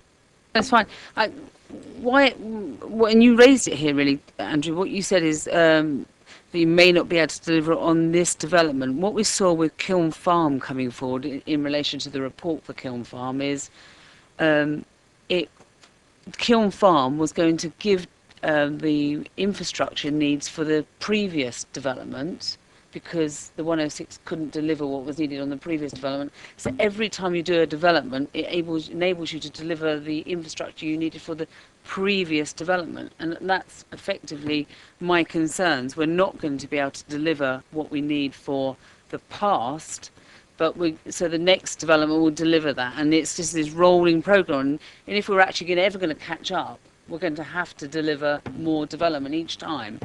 And that's the concern I have. I think we understand that. In fact, Councillor Tilbury made that same point about the Foxdown development a little while back.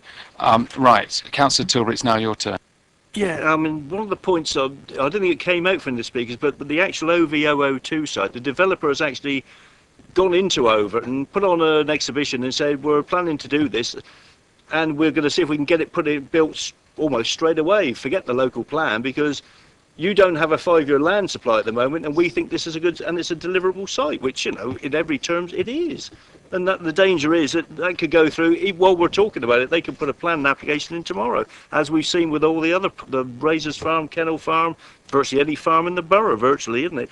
they want to build on. So we're already in that situation. We're under threat. They haven't put an application in yet, but they've been to that. They've been to the parish council. They put on the exhibition, told the immediate neighbours, didn't bother telling anyone in the village or do it in such a way again. But they say, well, that's all we need to do to consult people. But the concern we had, certainly with the OV in the when we looked at our last core strategy, was that if you look at a lot of these sites, because they are easily deliverable, the developers are keen to build on these sites at the exclusion of others, and that, you know, we end up with places like the Marnell Park one where they just stop building on it, or they just leave those ones there because these sites are deliverable. And as Laura's pointed out at the moment, as there's no funding for affordable housing other than funding it through 80% of market rent, that isn't going to provide the social, I mean, it isn't going to meet the needs of the people on the housing register. They couldn't afford 80% market rent, and we can't afford it as taxpayers because it'll all go on housing benefits. So the danger is we're sort of trying to make these sites available, getting ourselves into a situation, and this is why it was so crazy to agree such a high housing number. We could have put in a lower figure, and if need be, if it was justified, we could have put it up. But by putting that higher figure in there now, we're now, what, 2.5 year land supply? That's a lot of houses and a lot of sites that are going to come forward long before we get into the plan. So I'd just like to ask through you, Chair, Andrew, what the outcome was with the parish councils the other night, because the feedback I've had from the parish councils there, that a lot of them said, well, we would like to build some houses in our areas there. So I don't know if Andrew... Santa, feedback? Because we don't get this fed back to us usually. I didn't have any particular parish councils come to me to say that. They were asking obviously intelligent, useful questions. Some of them seemed quite put off from doing it, and others were interested. I mean, obviously the 4 that have come forward are the most interested and have set about, you know, putting the wheels in motion to take a plan forward. But I don't think, from my memory, there are any others. Do you know any others? No. Members, does anyone else want to talk about Overton sites? You may want to talk about other things or more generalisations or better sites to make some general points. Does anyone else want to talk about Overton sites? Good. Can we have a summary from Mrs. Brimkin, please? Right. What I was hearing was that there are significant concerns about infrastructure and if it can be delivered. Of all the options, OV 002 is the least worst option. I think that was how it was put. Yes. But you would prefer if the parish council was able to agree where the housing would go through a neighbourhood planning process, but there was a word of caution in that respect because there's no confirmation that there is an appetite for that for going through that sort of process locally. So there would need to be some dialogue with the parish council before the portfolio holder would decide how to move forward. Was that what I was hearing? Yes. Thank you.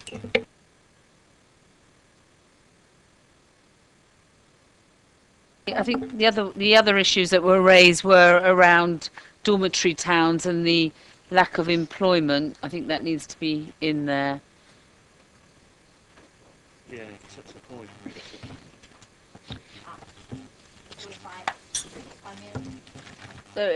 Sorry. If I made reference to that with the infrastructure, so concerns about infrastructure, dormitory towns, and what was the other thing, sorry? And employment opportunities.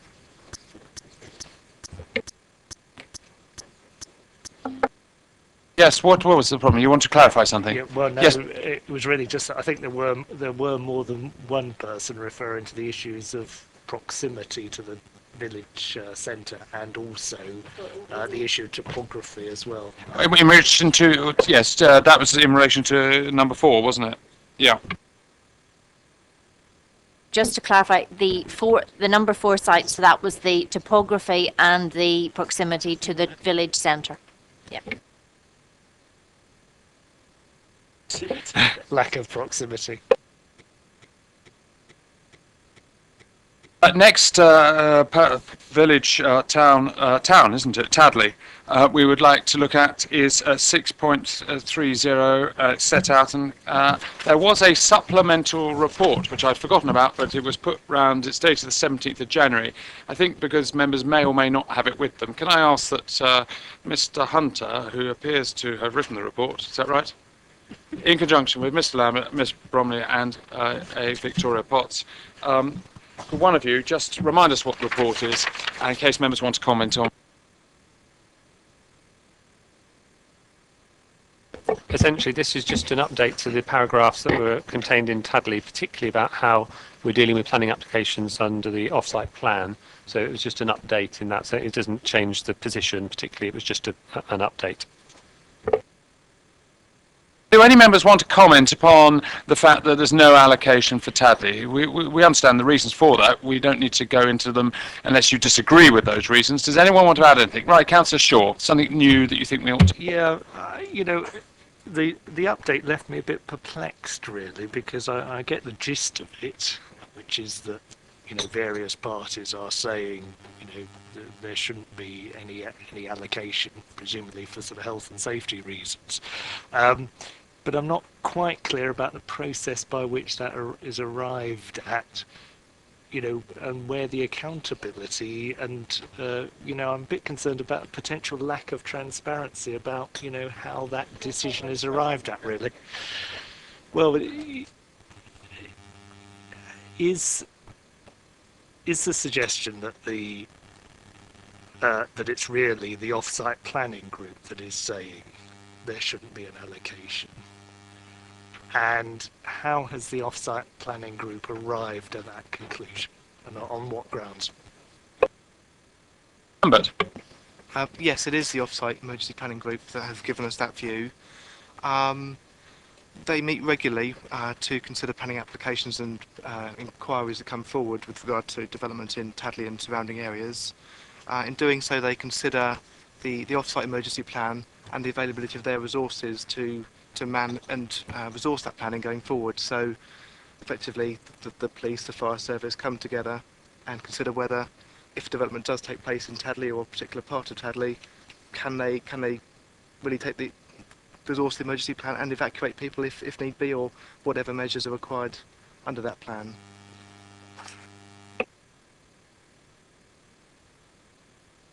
Councillor Gardner. Thank you. As a member of the AWE Local Liaison Committee, there is also involvement with the Office of the Nuclear Regulator in determining exactly what boundaries are considered at risk. And there are 3 boundaries going out from Tadley, and Zone 1, which is the most congested, is the one which they're most concerned with, and they don't want it even more congested than it is now. There is an argument that if they had to evacuate, how quickly could they evacuate? Although the advice is, if you're that close, you're better off staying indoors anyway and not going out. So there is that aspect to it. But I do have a question, which is, what is the housing need in the Tadley area, and has it been catered for if there's going to be no development in Tadley?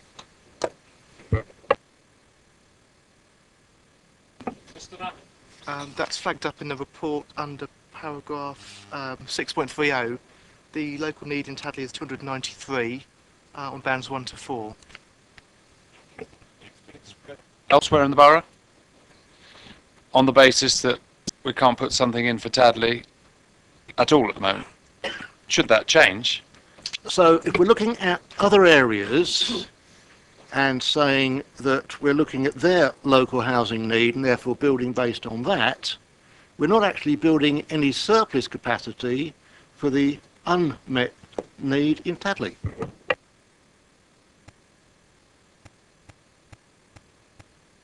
You essentially be meeting it in Basingstoke, essentially. So you're meeting the housing number, which is the 730, 770, is our objectively assessed need, and within that you would be meeting a proportion of affordable housing.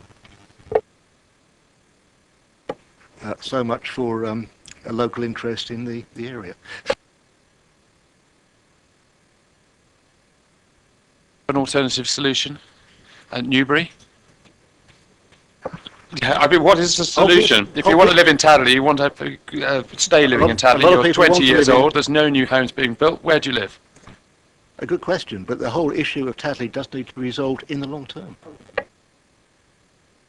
Miller, you going to say something? You don't have to. It looks like it looked like you were about to. Thank you, Chair.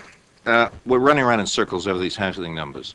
I can't help but feeling this report seems to be fairly critical about, A, the general housing numbers in the borough, the local housing numbers which seem to be generated from this housing register, I still read this report and a comment I made in either the first or the second, I can't remember now, about people and households. Because, except for that one household point I brought up last time, it's people all the way through here. And I asked the question, is that an individual? If you have 115 people, is that one individual?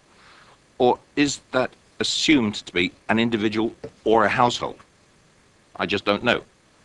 Or there's 115 people, if there's one person puts it in, is that 4 people he's putting in for? Because it changes the whole dynamic of the numbers and numbers of houses that are required to house these people. And without the transparency, I'll use that expression, I'm totally confused. Because if there's 293 people in Tadley, bands 1 to 4, that works out, I'm quickly in my head, to about 600 or 700 houses on the 40% rule. Now that's nearly a year's worth of houses in the land supply.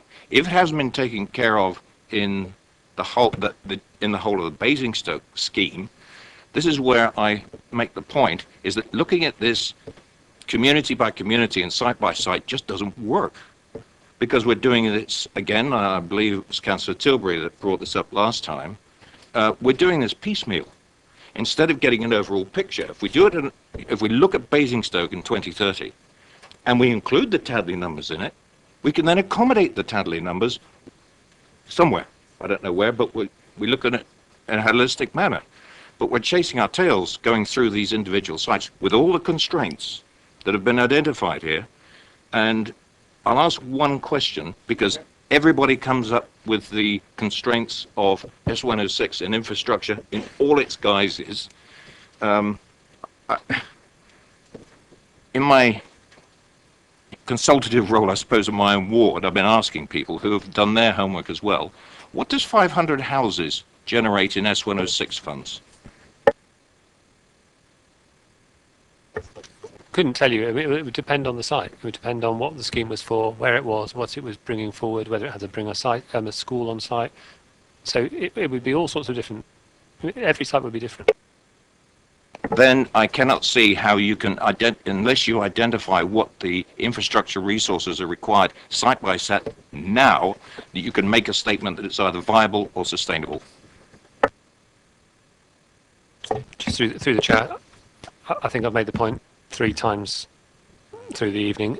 The infrastructure delivery plan is that mechanism which we need you to be clear on what sites we would take forward, so we are able to do that work, so that by the time you go out for public consultation, all of that information is available. To tell us we've got to do it before we've got sites, it's impossible to do. We need some direction. That's what this report is about. Councillor Miller. Chair, I hear the answer. Then I think this site selection at the moment, and again my sympathy with the portfolio holder, is probably premature until we have that information, because we could be putting sites forward that are definitely not viable. I just think, the whole approach to this, not to be re-examined, but we need to get a hold of it, let's put it that way, because we're being asked to make decisions on which site should go into the draft local plan, when honestly they will fall over, and we're going to go through another cycle, which I go back to maybe the reserve sites that have a broad spectrum of what is available out there, re-examine those sites, and then you can do your site selection. But that's a view. Thank you, Chair. Yes, Mr. Hunter, before you come back on that, can I sort of perhaps try to articulate what I think Councillor Miller's trying to say? There is a fear around this committee that infrastructure from time to time isn't delivered where it's been promised. And that fear is perhaps increased where we are dependent upon central government funding for infrastructure in a time of shortage of funds. And therefore, if a site requires limited infrastructure needs, it might, as it were, be more deliverable than a site that needs significant infrastructure provided. And I think what Councillor Miller is saying is, yes, I understand that once the sites are selected, the infrastructure needs can be quantified. But what if, at that stage, it becomes clear that some sites require such a a significant amount of infrastructure, and that there's just no way the central government's going to find the money. There's no way the county council's going to cough it up. There's no way we as a borough are going to get it out of the developer. Does that not then mean that site, which might for all other reasons be a perfectly good site, becomes unviable? And is that not something that we ought to be tentatively looking at now, not with certainty, but with in general terms? I think that's what he's saying. He's not saying we're wrong not to look at it in close proximity, because obviously some of that work needs to be done. But I think he's flagging up that when we're trying to recommend sites or comment upon sites, there might be some which, for instance, it might be the whole of Manydown, for instance, that the infrastructure costs could be so great that there's no way anyone could build on there for the next 5 years. But it could easily be that to the east, to the north, anywhere else, it could be. I think that's what he's trying to say. Do you want to wrestle with that with us, please? Wrestle away. I just cast everyone's mind back, I suppose, to the last local plan, and there were similar process. Sites were identified.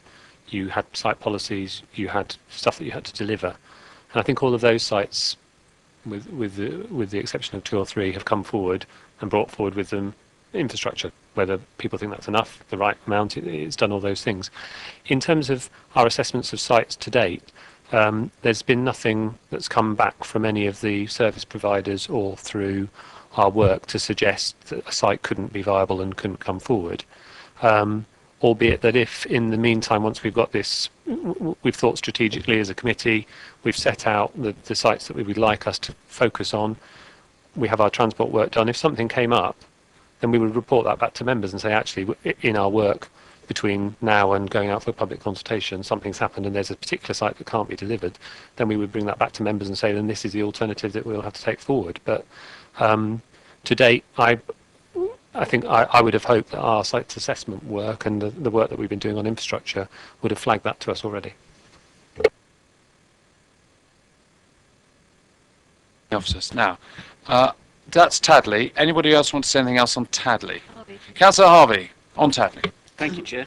Just to say, I mean, that 293 people equates to, quite rightly, 732 over the year. There's your year allocations. But that then relates to the issue of methodology, because if we're saying the methodology is that, and we're sticking to it throughout everywhere, then the fact that Tadley has nothing, for all of the reasons it's expressed, creates issues for everybody else.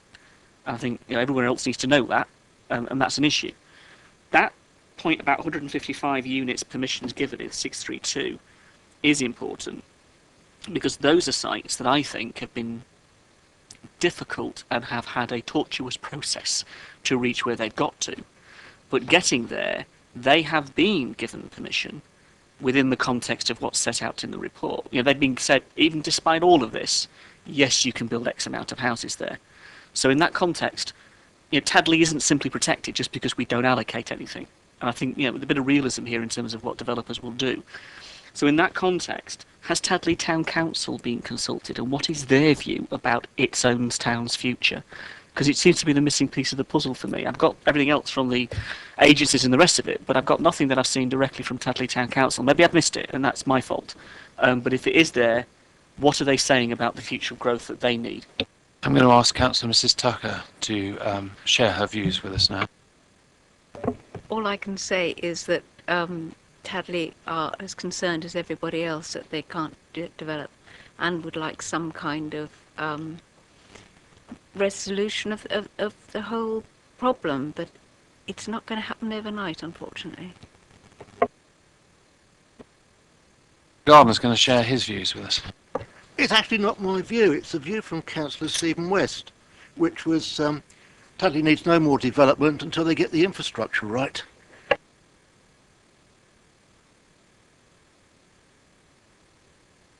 Just quickly, Chair, to respond to that, if you look at in terms of infrastructure, you just check the comment that Councillor Miller actually said. In terms of 106, if you took an £8,000 to £10,000 average on a property, which is a very, very rough average for a 106, with all the houses we're building, you're still only going to get about 70 odd million at the very most, thereabouts. that 70 million stretched across our borough to provide all of the infrastructure is utterly ludicrous. It just isn't going to happen. So therefore, the choice, the quality of the choice is key, and the public versus private land becomes an even more important, because the public land can generate far more because of its nature than the private land can, and that's a very important consideration to bear in mind. Okay, well, we're going to just. Do you want to summarise, Mr. Brimacombe, the comments on Tadley? I think the committee noted the position, but where concern was raised that Tadley can't meet any housing needs, even its own, something like that. And clearly, I think infrastructure, you're going to want that reflected as a standalone. I think we already have it in from the previous meetings as a standalone concern that goes across the whole of the site selection.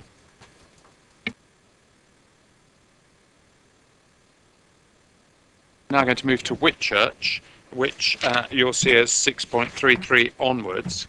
There are 4 sites that were identified by the officers, 6, 7, 10A and 18, and all 4 have been recommended by officers.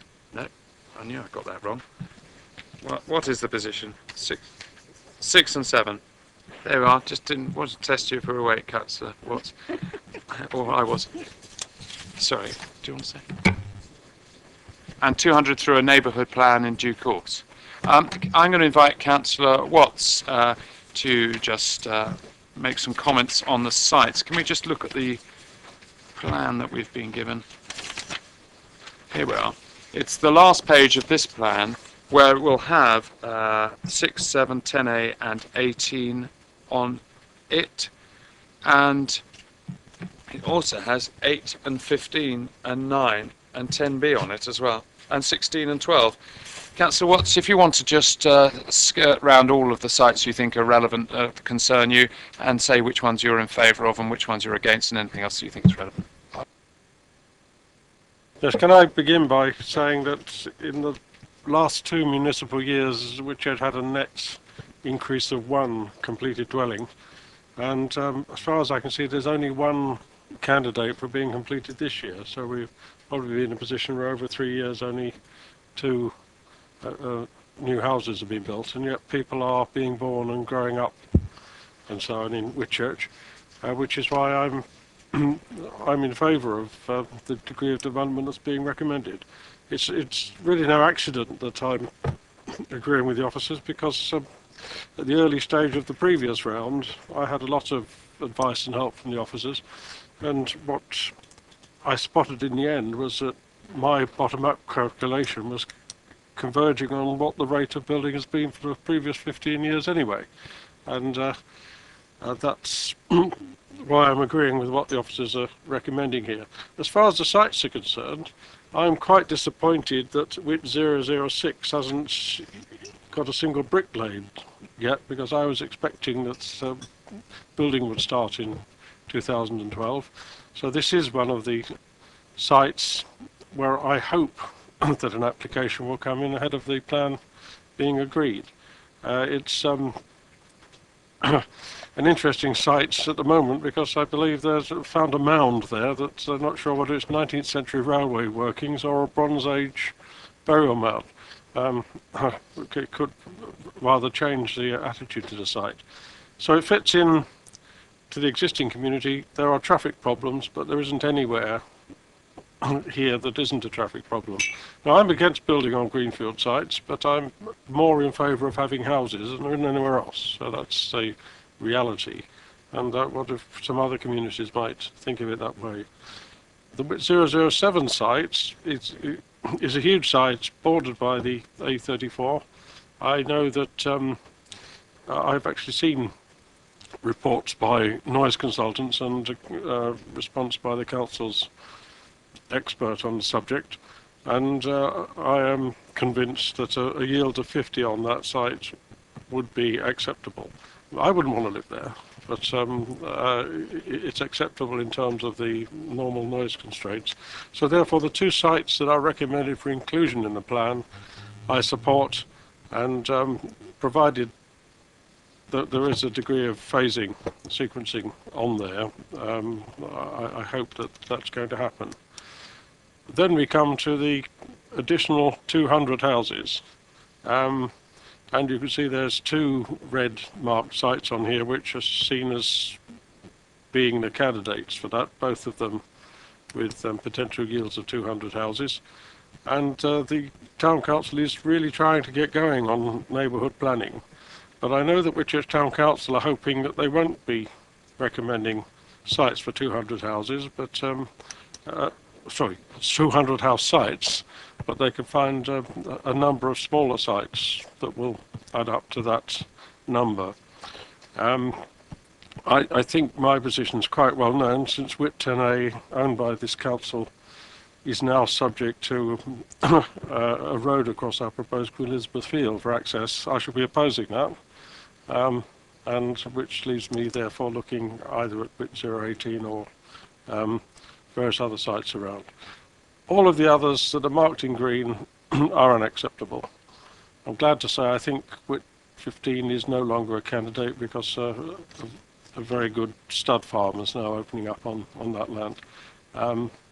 So that's my position on the site. Now, the neighbourhood planning, I mean, theoretically, it's a really great idea that we allocate 2 strategic sites, get on with it, and then the community can get on and looking at the rest of it. And in the course of that, the infrastructure delivery plan. I did a lot of work on the previous infrastructure delivery plan. I got a comprehensive response from the officers, but because I wasn't happy with what the county council was saying about education, I spoke to the poor man who has to put in the estimates of infrastructure requirements. And he fairly quickly made me realise the impossibility of his task, because he's advising on educational infrastructure requirements for the whole of Basingstoke and Deane when we haven't actually got a plan yet.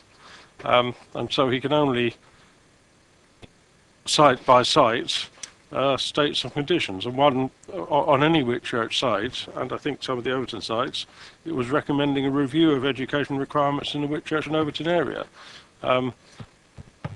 So we are, that's one example. We are stuck in a circle. We have to break in at some point, because the education people can't plan what the requirement is until we've said, well, it's so many people in Whitchurch and so many people in Overton, and then you expand it out across the whole borough. We have to accept that at some point somebody has to make a decision, and it's Councillor Sherlock's job to do that, and we're here to advise him. And neighbourhood planning, I mean, it's going to be a huge disappointment, can I say, because it's one ludicrous requirement. It's turning out to be more expensive than anyone expected. The Town Council is getting advice from the officers here. But at the end of it, the neighbourhood plan has to be adopted by a referendum.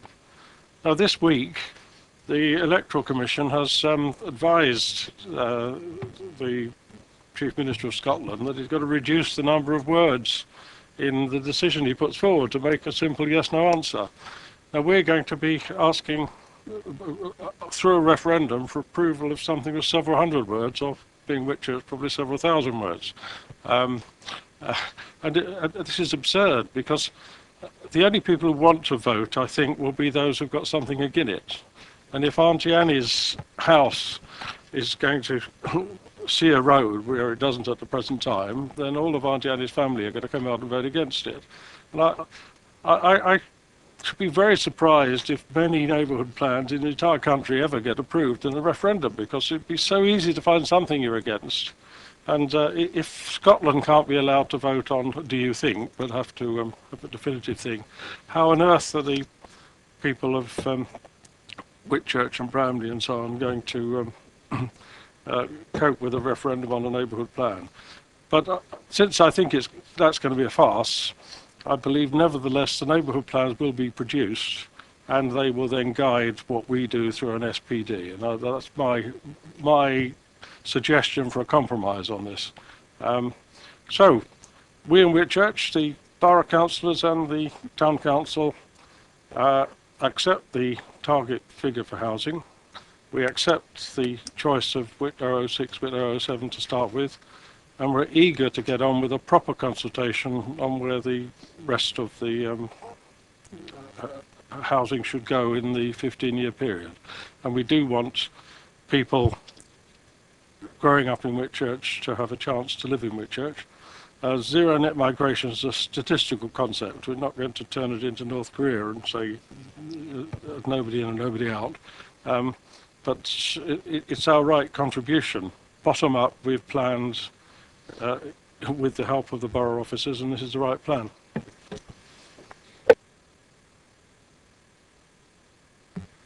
Mrs. Brimkin. Sorry, it's not in response to Councillor Watts, it's just I didn't get in quick enough. Just to confirm that Mr. Lambert has left the room because he has an interest in a property in Whitchurch, so he's left the room during the debate. Oh, yes. Do any members have any interest to declare tonight on any of the sites we're looking at? I should have asked that. I mean, you've all been so good and normally declared that, and one of you's been declaring doesn't need to declare it anymore. You want to declare that you don't need to declare it again? Yeah, I think I'd better do to say. Okay, thank you. Please refer to my register of interests. Yes, that's fine. Oh, Councillor Watts, you wanted to I was declare just something? wondering if Mr. Lambert has an interest in a Bronze Age burial mound. No. Anyone else like to comment on Whitchurch? Councillor Tilbury. Yeah, people in Overton always want to comment on Whitchurch. Yeah, I mean, obviously there is the aspect I said earlier with Overton. Obviously, whatever happens in Whitchurch tends to affect Overton because a lot of these people, they're going to be going in all directions. So the traffic from here will impact on us. But on the site-specific ones, I'd certainly agree with what Keith's saying there. I think the one next to the A34, because that's what it is, 50 I think is probably about right. Although it looks a massive site, you're going to have such a large amount of screening there to reduce the noise from that road. It is really noisy, and it's overhead, it's high level as well, which again doesn't always come out on these things. That could be a cutting on the drawing, couldn't it? You can't tell, but so it is, these are an issue. But the Whitchurch 010A, the Nolan site there, I mean, even on this map you can see the access. There appears to be a road going straight there, but in reality that road goes out in the middle of nowhere and turns into, it's a road, but it's a very tortuous, goes to sort of the edge of Mitchell Devery, Laverstoke Laneway. So everyone is going to go down the road there onto that junction there, which is so bad at the moment. There aren't even any white lines on there at the moment because the Tesfon schools are down there. So they cause all sorts of problems. So the only access is through an existing large estate anyway, unless they're going to knock one of those houses down to access that. So it's just a non-starter, that site at the moment on that road there. I mean, and I noticed the Tesfon school, they're going to build 8 houses in the gardens of the school there, which is going to add to that. And they've had a lot of development on the other side of the road. What were nice sort of biggish houses with large orchards have basically all been knocked down and all been infilled, and there's large cul-de-sacs all the way up there. So there was a serious amount of traffic on that road, which it just isn't suitable for, and it feeds out onto a road which isn't a particularly good, the old A34, which runs straight through the centre of the town. So I certainly wouldn't recommend that site there, but I think that's the point. If they can do some sort of neighbourhood, the trouble is, as Keith suggested, the problem with neighbourhood plan, it's very time-consuming and messy. When really all people want to say is, well, we don't like this particular site, and I think, and the problem is it's time-consuming, and the reality is you could get a developer put an application in anyway, and at the moment, if they do that, we lose any control over it. Anyone else want to talk about Whitchurch and these sites? Councillor Gardner. As it's been mentioned, the road to Micheldever, do we know what Winchester are proposing in terms of the Eagle Star land at the moment?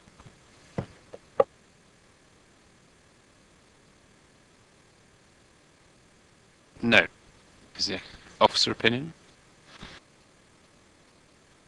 Church sites. Okay, Ms. Brimacombe, could you sum up, please? I think really picking up on what Councillor Watts was saying, he supports the inclusion of WIT 006 and 007. The Town Council is already beginning to work or to consider where the additional 200 homes should be. Yeah, on a neighbourhood plan.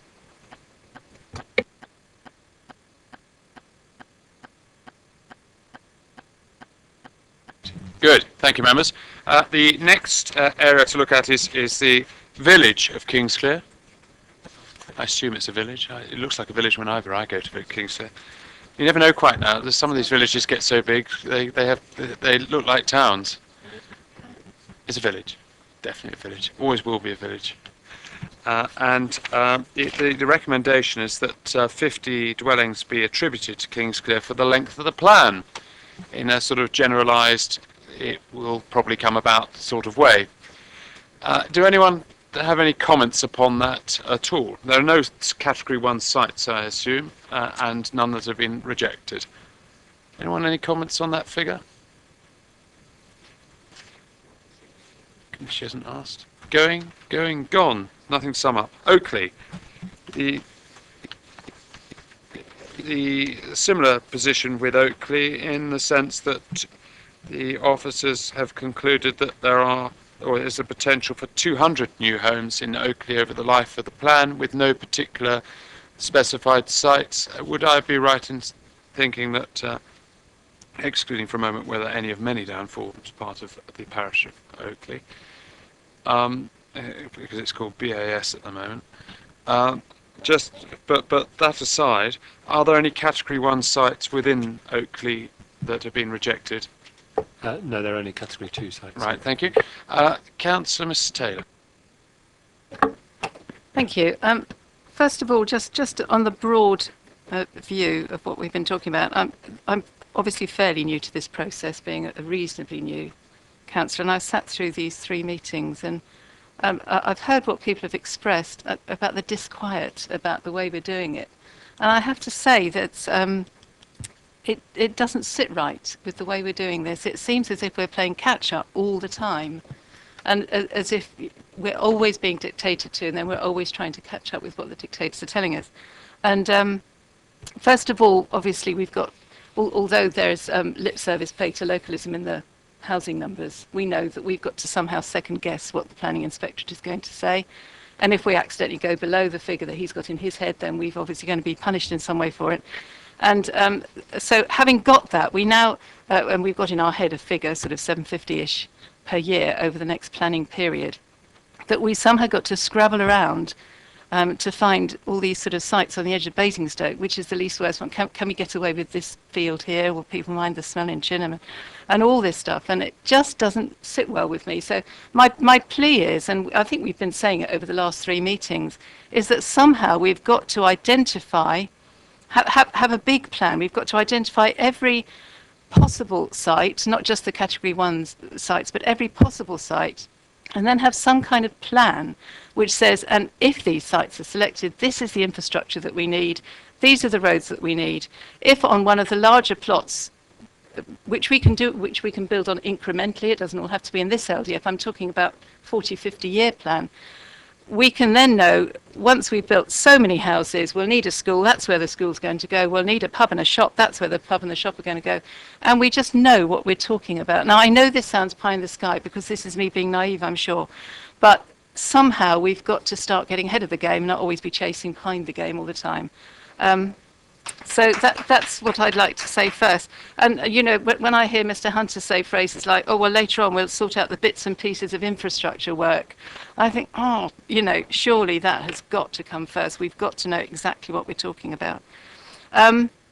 So first of all, secondly, having said all that, and I totally agree with everything Councillor Tilbury said, and almost said amen, alleluia, when he was talking about, please, you know, can governments look long-term, look at the root of the issues and why we're having all these housing figures imposed on us year in, year out, and our knee-jerk has to be to fill them all the time.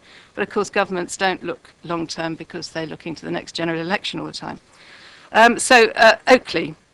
Speaking for Oakley Parish Council as well, and I hadn't appreciated that there'd be opportunity for public speaking at this meeting, and I'm sure 1 or 2 of them would have been quite pleased to come along. But I'm speaking for them as well because I know what their views are. Just say, first of all, I'm very grateful to the figures that Councillor Tilbury gave us at the last meeting, which shows some of the growth and reduction of our various villages around the borough over the last 50-odd years. And I do appreciate that one speaker said that Bramley had the greatest growth. Well, that depends how far back you go. So I just want to put the picture, set you in the picture, because we do have a problem here with Oakley. Bramley has increased by 293%, that's nearly 3 times since 1955. Old Basing has increased by 359, that's over 3.5 times since 1955. Basingstoke Town, that's using the figures in this report, has increased by 395%. That's a bit higher. That's nearly 4 times the population since 1955. Oakley has increased 1,518%. That's over 15 times since 1955. So then when I see on page 71 and 72, it says, it is proposed that 200 units can be accommodated within Oakley over the planned period to reflect the size of the settlement. That's a bit of a simplistic, self-perpetuating argument. Of course it's large because its size is down to enforced development over the last 50 years. And I would just like to say that the facilities aren't great. They haven't kept pace at all with development. We have just a handful of shops. We're still very much a village, and we really struggle to maintain that status. And the village schools don't have the capacity for too many new children. In fact, one of the schools, none at all.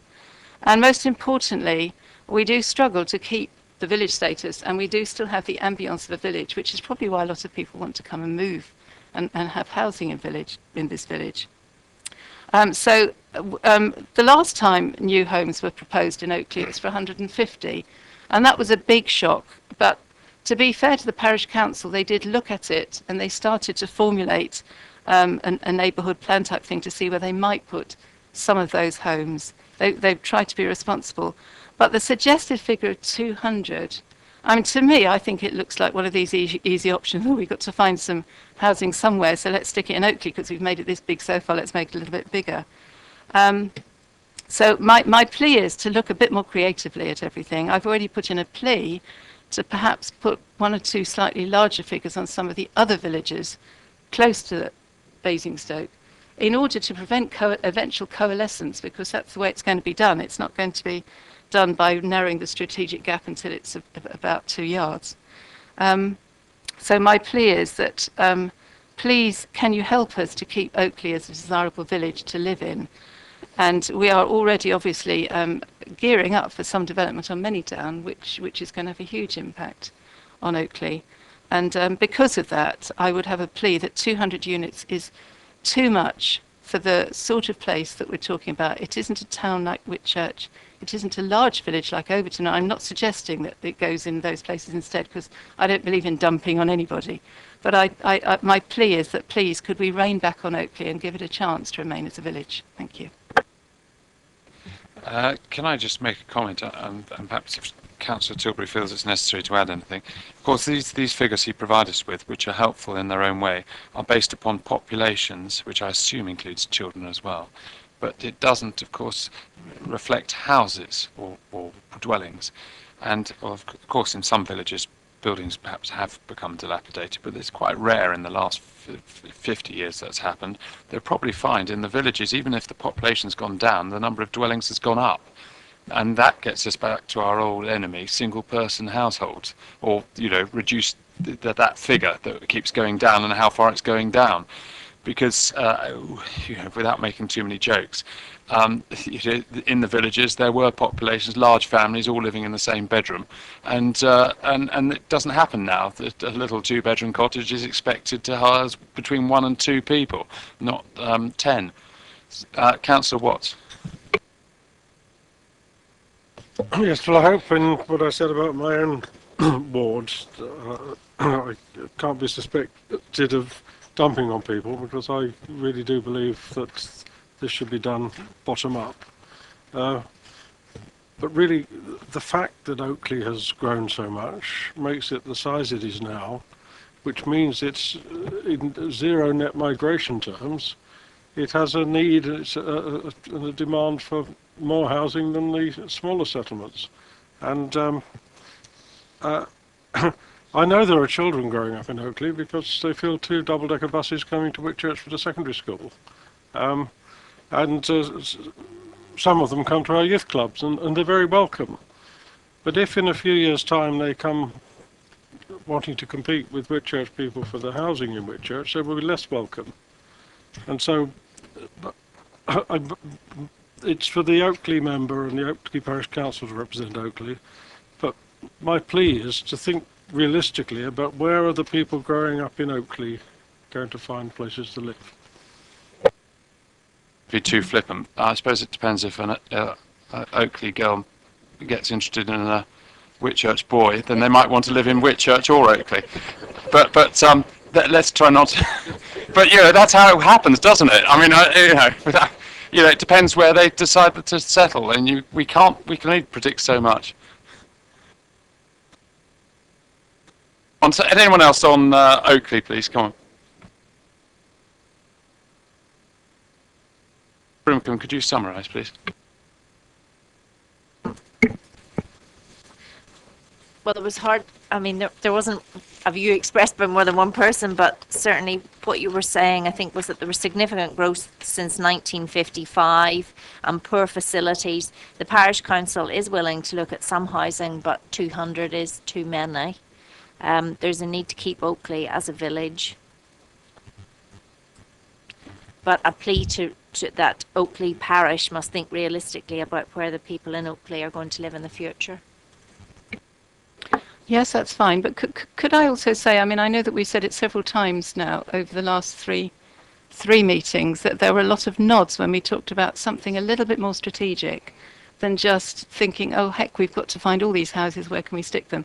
Just something a little bit more strategic whereby we can look seriously at where potential, what we want Basingstoke to look like in 50 years' time. Thank you. Right, members, I want us just to turn back to paragraph 6.12, 6.12 on page 64. And I'll just look towards the officers to confirm. These are the category 1 sites that weren't proposed for the Basingstoke area. These were, when we looked at all the sites, these are the combination sites, which include some of the sites that we haven't recommended. So, for instance, could you just call out, Mr. Hunter, the sites that come under BAS that we didn't look at? In terms of our recommended approaches, these were the sites that weren't included. So there's BAS 139, which is west of Cuffold Lane. Maybe helpful if I just get the plan up, so we just. If we looked at 107. Looked at 107 and 122, isn't that right? Yeah. And comments have been made, but 139 is to the west of that. So 139 is in this area here. Then there's Lodge Farm, which is to the east of 121, so that's in this area here. Just 121. There's 133, which is the site here above the golf course. And then we looked at parcels 3 and 4, which are in this area here of Manidown. What I propose to do is just make sure that we've recorded comments on those sites from you. So we'll begin with BAS 139. Obviously, you'll have ringing in your ears our comments about 107 and 122. Comments such as it can only be accessed to the other side of the railway, it's north of industrial estate, the pressure it puts on the traffic coming if people go through the business park, I should say, not industrial estate, business park to the south. And those are the comments that we were making. And, of course, the comments about this is really Bramley. And the only reason it doesn't look like Bramley is because it's bang next to another bit of Bramley that can't be developed upon. But so those are the sort of thrusting comments. And I would, from the chair, ask that those comments be added to 139. Any other members want to add anything else? Yes, Councillor. Thank you, Chair. Can I just add in, I know you're saying about BAS 139, but the map that the officers have given us includes green bordered sites as well. And in terms of that, we've got BAS 113 off of the Chinham Business Park, and you've also got BAS 123, 131 and 100. All of those relate to that area. So yes, they haven't been assessed by officers. I'm not encouraging us to discuss them, but should you feel you want to, we'll just take it when we get to them. All right, so should we deal with the ones that I'm going to suggest? And if you want to make a comment, do. But I don't think they're the ones that, because they haven't been put as category 1, I think that would be a bit more of a departure for the portfolio holder to dip into those. That's fine. If that's the way that is, I'm quite happy to leave. I'm glad you've been clear on that. Well, I think so, because if the portfolio holder dips into them, I think we'd all be asking for it to have a little discussion about it. That's why I'm all right, but the ones that are category 1 sites, it seems to me, and none of you have argued to the contrary when I suggested it earlier, that if the portfolio holder with the fixed numbers is going to reject other sites, then he will be compelled to look at these. Absolutely. In which And, case, and then he may reject these and go back to the other sites. But we can't, as it were, expect him. If he's going to make a decision, it's got to be a decision where there's room for manoeuvre. so for the help of Ms Brimacombe to do that, in terms of saying two of us have said it, Yeah. in that context, the comments on 107 and 122 are applicable to 139. And more so, possibly, in some extent, yeah, because of the extremity of where it is. And could we perhaps record that we don't want to see the area known as Greater Basingstoke spreading over in that direction? Councillor. I'm not going to add to it, but I just support what you said, Mr. Chairman. Next is on the BAS 102 Lodge Farm. There's been comments made about BAS 121, the proximity to the incinerator, the smell from the sewage works, and the infrastructure problems on the A33. There was also comments made, if I recall correctly, about what on earth is going on with the county council. Are they promoting half of it, not promoting it? I know there's some suggestion that maybe the county council has or hasn't bought it for development. Well, whether they have or haven't, they certainly are promoting half of it for development. So what do members want to say about 102? Bear in mind it's obviously linked to BS 121, and there's a lot of whole host of things that were said about, is it called the Park Pale, that being a natural boundary and it shouldn't be crossed, and the like. Councillor Ms James, do you want to say anything about 102? No, I just want to pick up on something you said in relation to 121, in relation to the last meeting. I did ask for a copy of the letter that came back from county that Andrew Hunter read out in relation to land ownership, and I also asked for a copy. Have you got it? What's the answer? In terms of that, the portfolio holder has written to the county on that very specific issue, so that he can get a view from them as to the key points that were raised by committee. So hopefully that will be available in time for the cabinet decision, and members will be able to see that through the process. Because I'm not sure it was. No, there was a letter that Andrew read from, and I asked if I could have a copy of that. I also asked for a copy of the development brief, and Andrew said he'd share that with all members of the committee. Yeah, in terms of the email, that should be fine. I can send that around. We've just got to clear with the landowner that they're happy for us to give out that information in terms of the 121. They should be, because they've given it out before, but we're waiting for them to return on that. And the development brief that counties worked up. To what? You asked about the AS 102.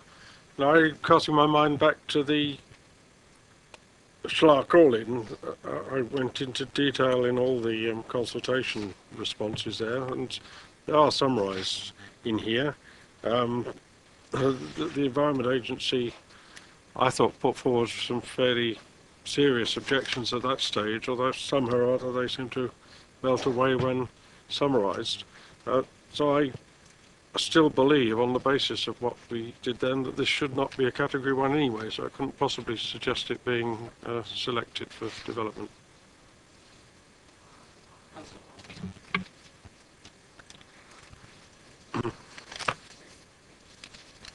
Sorry. Thank you.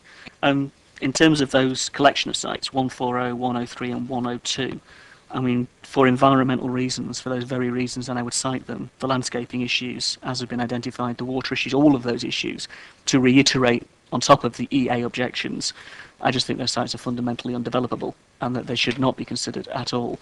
That then brings into question 121 in a similar context, but in the context of 121, that site, as I understand it, was purchased by the county in 1953.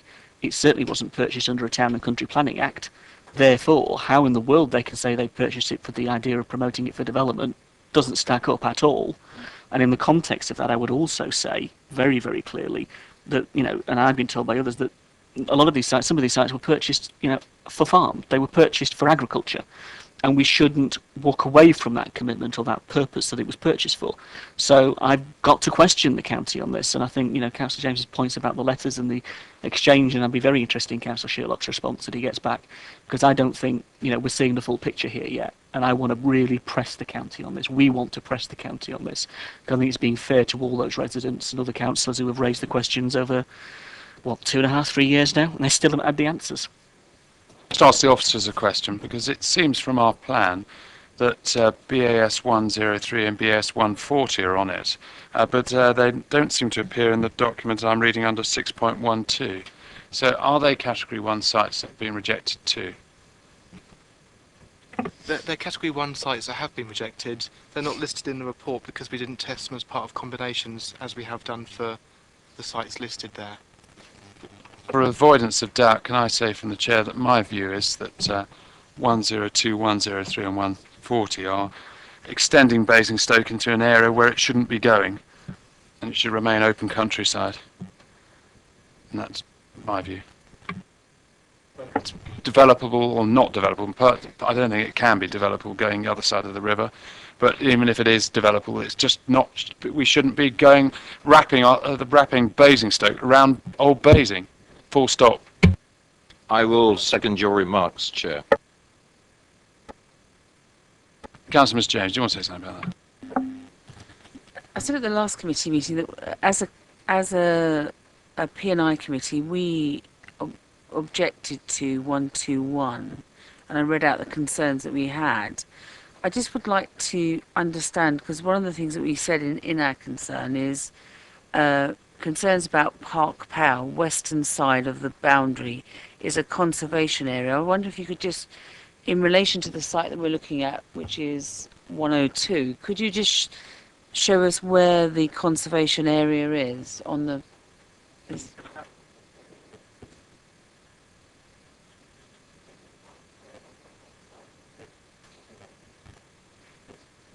And where's 102? What we said is that Cabinet, this is what we said, that Cabinet should consider removing site BAS 121 given concerns about Park Pow. Western side of the boundary is a conservation area. And I just want to see where how that links to 102.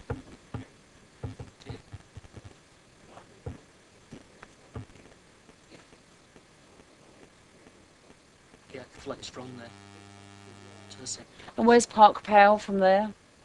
To the centre. So in following on from that, I think and I don't know the area, but I would ask the concerns that we had then around the conservation area, the impact on the water cycle and the flood zone. There is a real concern about runoff, given the nature of the topography. This will exacerbate flooding on existing dwellings. And we then went on to talk about noise issues associated with the site. Land studies states concerns about the site. Impacts cannot be mitigated, such as Petty's Brook.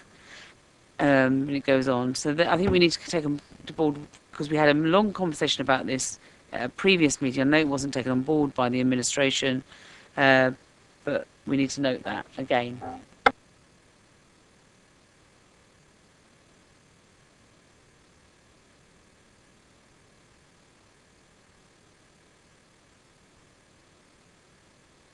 Councillor Mr. James, what wasn't taken on board by the administration at our last meeting?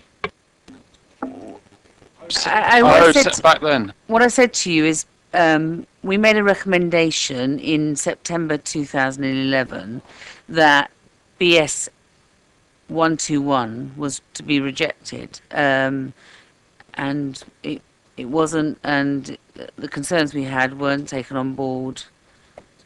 Even though the officer sent a report to Cabinet outlining our concerns, Cabinet didn't hear those concerns. Well, we're dealing with the current process now, as you appreciate, so it's nice of you to remind us about that. But what I'm reminding you is that what our concerns were. We had a very detailed, and so that's what I'd like recorded again. It's been recorded. Thank you. Now, Well, look, Councillor Mrs. Cubitt, you've got 2 minutes and it's starting now. Come on. Thank you very much. I'm not actually going to use my full 2 minutes, Mr. Chairman. I'm just thanking you very much for allowing me to speak. It's purely just to say that on the strategic flood risk sequential test, BAS 102 is the worst. It scores a ranking of 9. And as I referred to in the earlier meeting, we have an obligation to respect the application of the sequential testing. So on that basis alone, I would urge the committee not to consider 102 because it presents a shocking ranking of 9 on the sequential testing. And just very briefly, in relation to Park Pale, in the previous inspector's report, in section 8.8.22, the inspector very explicitly and specifically says that he knows of no other more perfect natural boundary to a town than Park Pale, and to breach that would be something that he would not recommend. So I just leave you with this, and thank you very much for allowing me to speak. Thank you.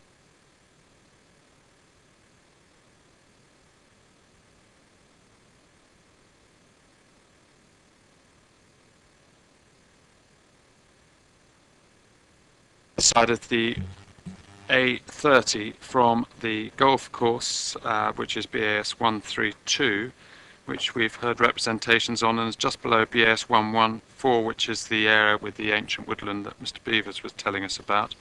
BAS 133 had a feeling. Councillor Gary Watts mentioned something briefly about that at the last meeting, wanted to say something, and then we said, well, we're not talking about it. So if anyone remembers what, or has an idea of what he might have wanted to say, then please do bring it out. I'm sorry he's not here to say it. Councillor Mrs. Taylor first, and then I have seen Councillor Peach's finger moving, and Councillor Gardner's, was that? No, just Councillor Peach. Thank you. Just very briefly, I'm not speaking for Councillor Gary Watts. I've got no idea what he was going to say. I think if Dummer Parish Council and Mr. Beavers and Mr. Napier had known that we were going to be talking about this tonight, they'd have been here in force. So I just felt I need to just present something of what they would have said. Mr. Beavers obviously would have objected too strongly on biodiversity grounds in this old down area of Basingstoke. And the Parish Council, I know, and Mr. Napier in particular, will be most concerned about the Highways Agency assertion that Junction 7 is insufficient to take too much more traffic, and this would really obviously put a huge amount of pressure on Junction 7. But at the moment, that's all I've got to say about it. Thank you. And we ought to just bear in mind that with the talk of some sort of road coming down to the west of Basingstoke, it might want to go through BAS 133, and seeing as that's a complete unknown, known unknown in a Rumsfeldian sort of way, that it'd be quite difficult to predict the amount of housing that might go on there if it's going to be full of roundabouts and lovely trees. Excuse me, which proves the point that it would be very helpful to know what some sort of a road going down would be helpful to know. Share that view. Now, Councillor Peach, and then Councillor James. Oh, sorry, Councillor Tilbury. Yeah, I think there was specific reference on 133 to ancient woodland, and that being part of the buffer site. And I know we're not at the point just yet, but when you start, like I think we mentioned sort of development creep earlier from Councillor Miller, and when you start connecting all these sites, the whole thing starts creeping around on us, and we end up with, I mean, I know we talk about Manydown being a potential MDA, which is massive in itself, but then you start connecting these sites, it ends up enormous. And that would go straight through ancient woodland, which should be protected. So Tilbury?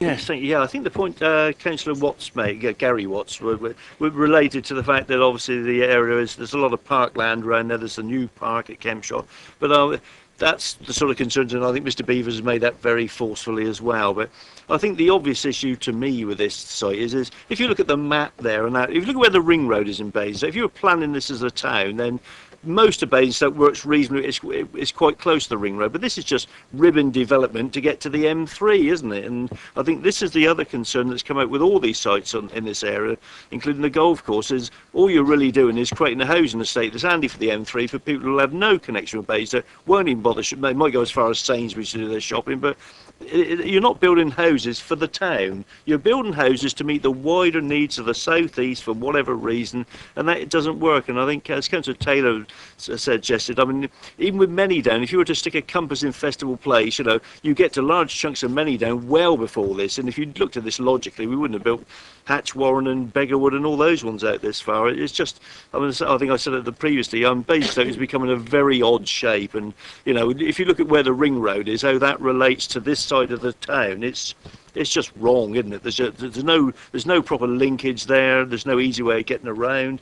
You know, and if you got there in the morning, that road down from the motorway, I've been there before with the traffic just stretching all the way down there right into the centre of town, queuing up to get in there. Obviously, most of them come off the junctions, but a lot of it were with the people who live in the Beggarwood, Hatch Warren area. I mean, if you look at Beggarwood, I mean, you can see Beggarwood. It's as far out of Basingstoke as Oakley, isn't it?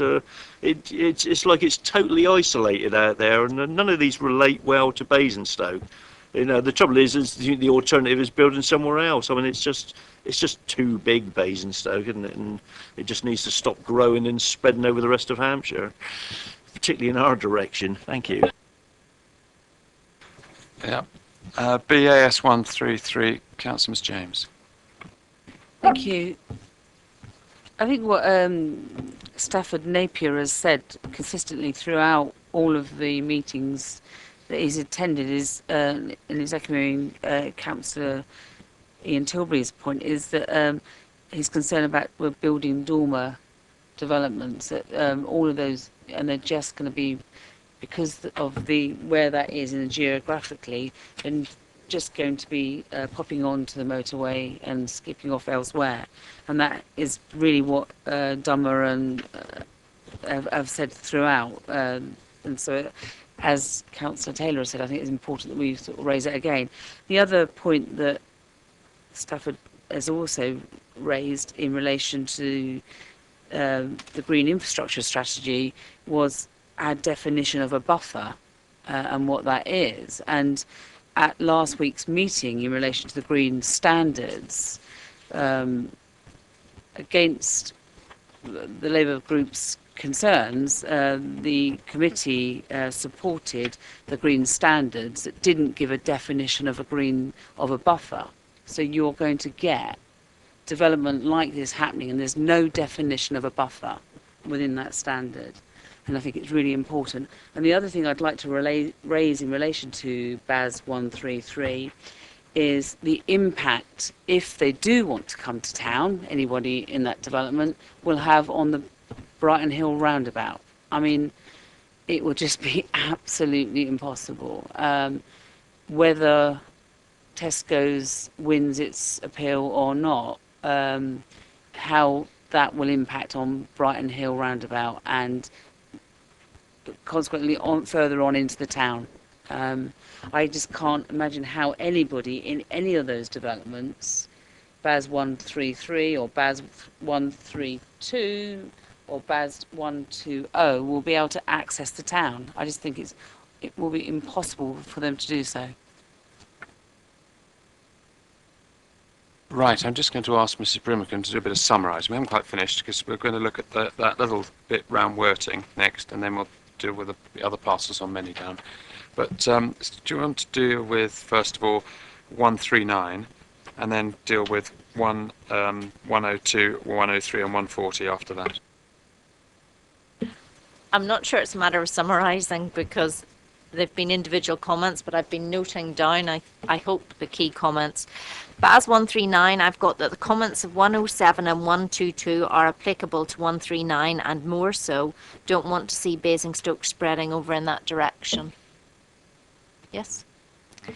BAS 102, 103 and 140. The comments of BAS 121, which were raised in September 2011, still apply. Believe that BAS 102 shouldn't be a Category 1 site. There are significant landscaping issues, water issues, flooding and other issues. Raised concerns about County's view that BAS 121 was bought for development as it was purchased in 1953 and a lot of land was purchased for agriculture.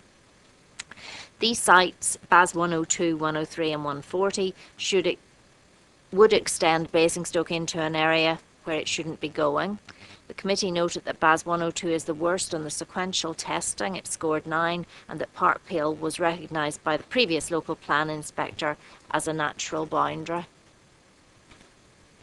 BAS 133, serious concerns about Junction 7 and Brighton Hill roundabout capacity and biodiversity, in particular the presence of ancient woodland. This site is near to the motorway, and meets the needs of the southeast. It's becoming it would be a dormitory development, but it would have no connection with the town, or words to that effect. That needs a little bit of refinement.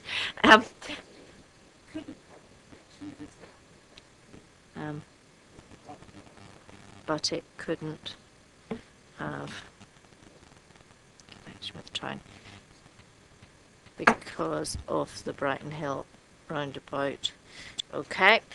Even if there was a buffer provided to the ancient woodland, there's no definition of a buffer in the council standards.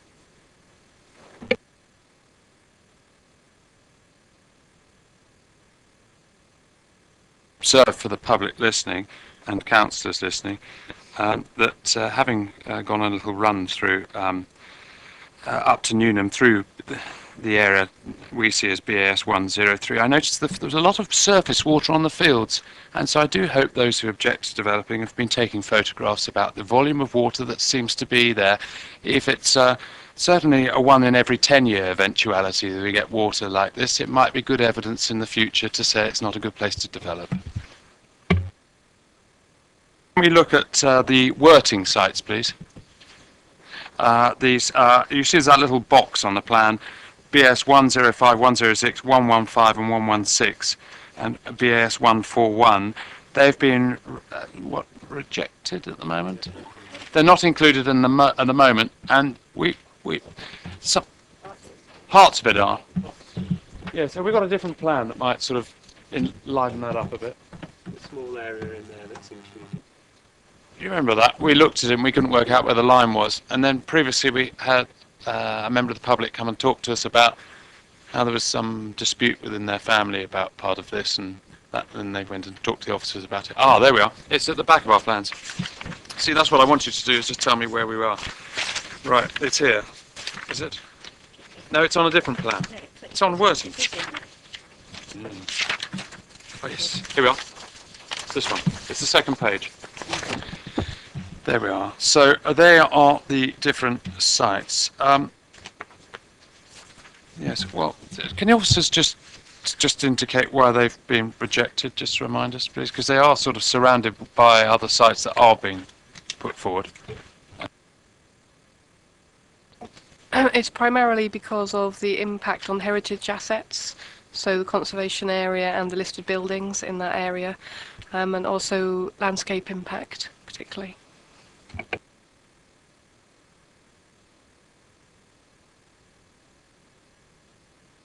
Councillor Mrs Taylor. Thank you. Yes, we've been quite rightly careful, and I'm very grateful to have no coalescence with some of the villages, any of the villages around. That's Sherborne, St John and Oakley and various other ones. And I do think, I mean, Worting is a village. It always has been. It still is, although it's been encroached to the east.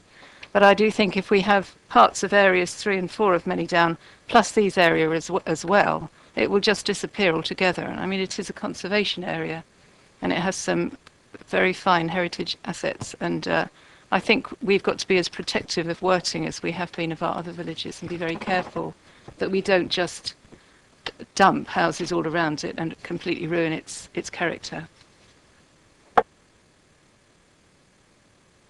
Gardner? I would concur with those comments on parcel 3. However, as I said in the previous life, we may not like the sites we're looking at now, but they're a damn sight better than the sites we're going to be looking at in future. And simply on a least worst basis, I think that we should possibly consider parcel 4 as an option. Looking at Worting at the moment. You're just looking at parcel 3? No, we're looking at Worting. Yeah. Just Worth, sorry. Okay. Yeah. In that case, I agree with Councillor Taylor. That's what you started off saying. That's why I thought it was fine. Okay. Anybody else? Councillor Tilbury. Yeah, I mean, if you go back to the previous Manydown plan when it was put in the 96, not 96, the 2000 whatever one of the big arguments for the Manydown that they could use the land holding around it to actually protect Worthing from development, so it stayed that sort of village. Well, the trouble is, obviously, once you build around it, that will sort of be lost, but it will still be in that sort of context. You know, as you drive in there, it is quite a nice little village. It has still that village feel, and you know, though the Basingstoke sign has been put up the hill over the hill with all the wonderful pictures of the skyscrapers, which bear no relationship, and they've just spent, you know, to put new little road signs in there showing Worthing Village. Although it only shows it when you're leaving Basingstoke, not when you're coming into, which is a bit odd. So I don't quite know why they've done that, but I think it would be nice to protect that bit there. I mean, it will end up being built all around it there, and I think there's no way around that with Manydown, but at least that was one of the arguments for that you could use the fact that we own the land to protect this from development there. Well, obviously the developers who own these little pieces will argue that there are only little bits in there, but the trouble is with that, this sort of incremental developments, like Buckskin, that used to be a little farm and quite a nice little village on the edge, and Kempshot did, and they've just been swallowed up, and in the end they become totally lost, haven't they? And we do have the ability to protect Worthing, and I think we should do that. Thank you. I feel as though Worthing's definitely on someone's plate when one looks at this, just about to be swallowed. Right, Councillor Peach, please. No need really, I was just agreeing with Councillor Taylor. And thank you. Anybody else? Councillor Harvey. Thank you, Chair. Just to say, I mean, I've been told by residents that there used to be something called the North Field that used to be Oak Ridge. So, I mean, in the context of Basingstoke, there's a historical point here. In terms of Manydown surrounding it, I think the arguments to develop Manydown through a master plan and to do an appropriate development there are strengthened if we protect the Worthing Village, the conservation area and the heritage assets that are there. If we do that in the context of it being what it is, and it is a village that is quite literally next to Basingstoke. I mean, it isn't isolated in that sense. It is next to. Therefore, the opportunity that presents itself now to protect that in whatever landscaping development context can be put through the Manydown development as a whole, we should seize. And that reflects not just on Councillor Sherlock's portfolio, but on what the Manydown Executive Committee are considering. So our comments perhaps need to be shared with them equally, so that the landowner knows what we're talking about as much as the planning portfolio holder does in the context of the Worthing Village.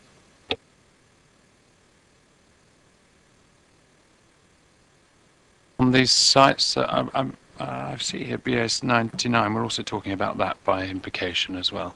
I don't know if I said it, but if I didn't, I meant it, and I'm saying it now. So there we are.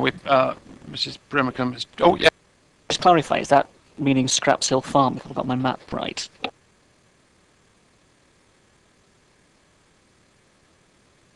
Mrs. Brimacombe.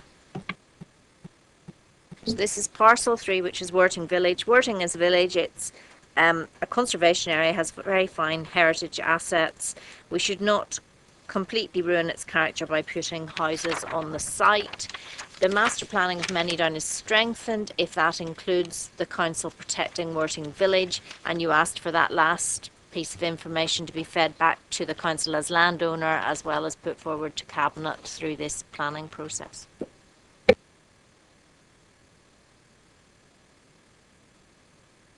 Trying to find a plan with the word parcel on it several times for move us on to the parcel plan. Oh, here we are. It should be at the back of the main papers, the Manydown site options. And to remind us, we have looked at, let's just see, which ones we looked at. Go on, I'm going to have help.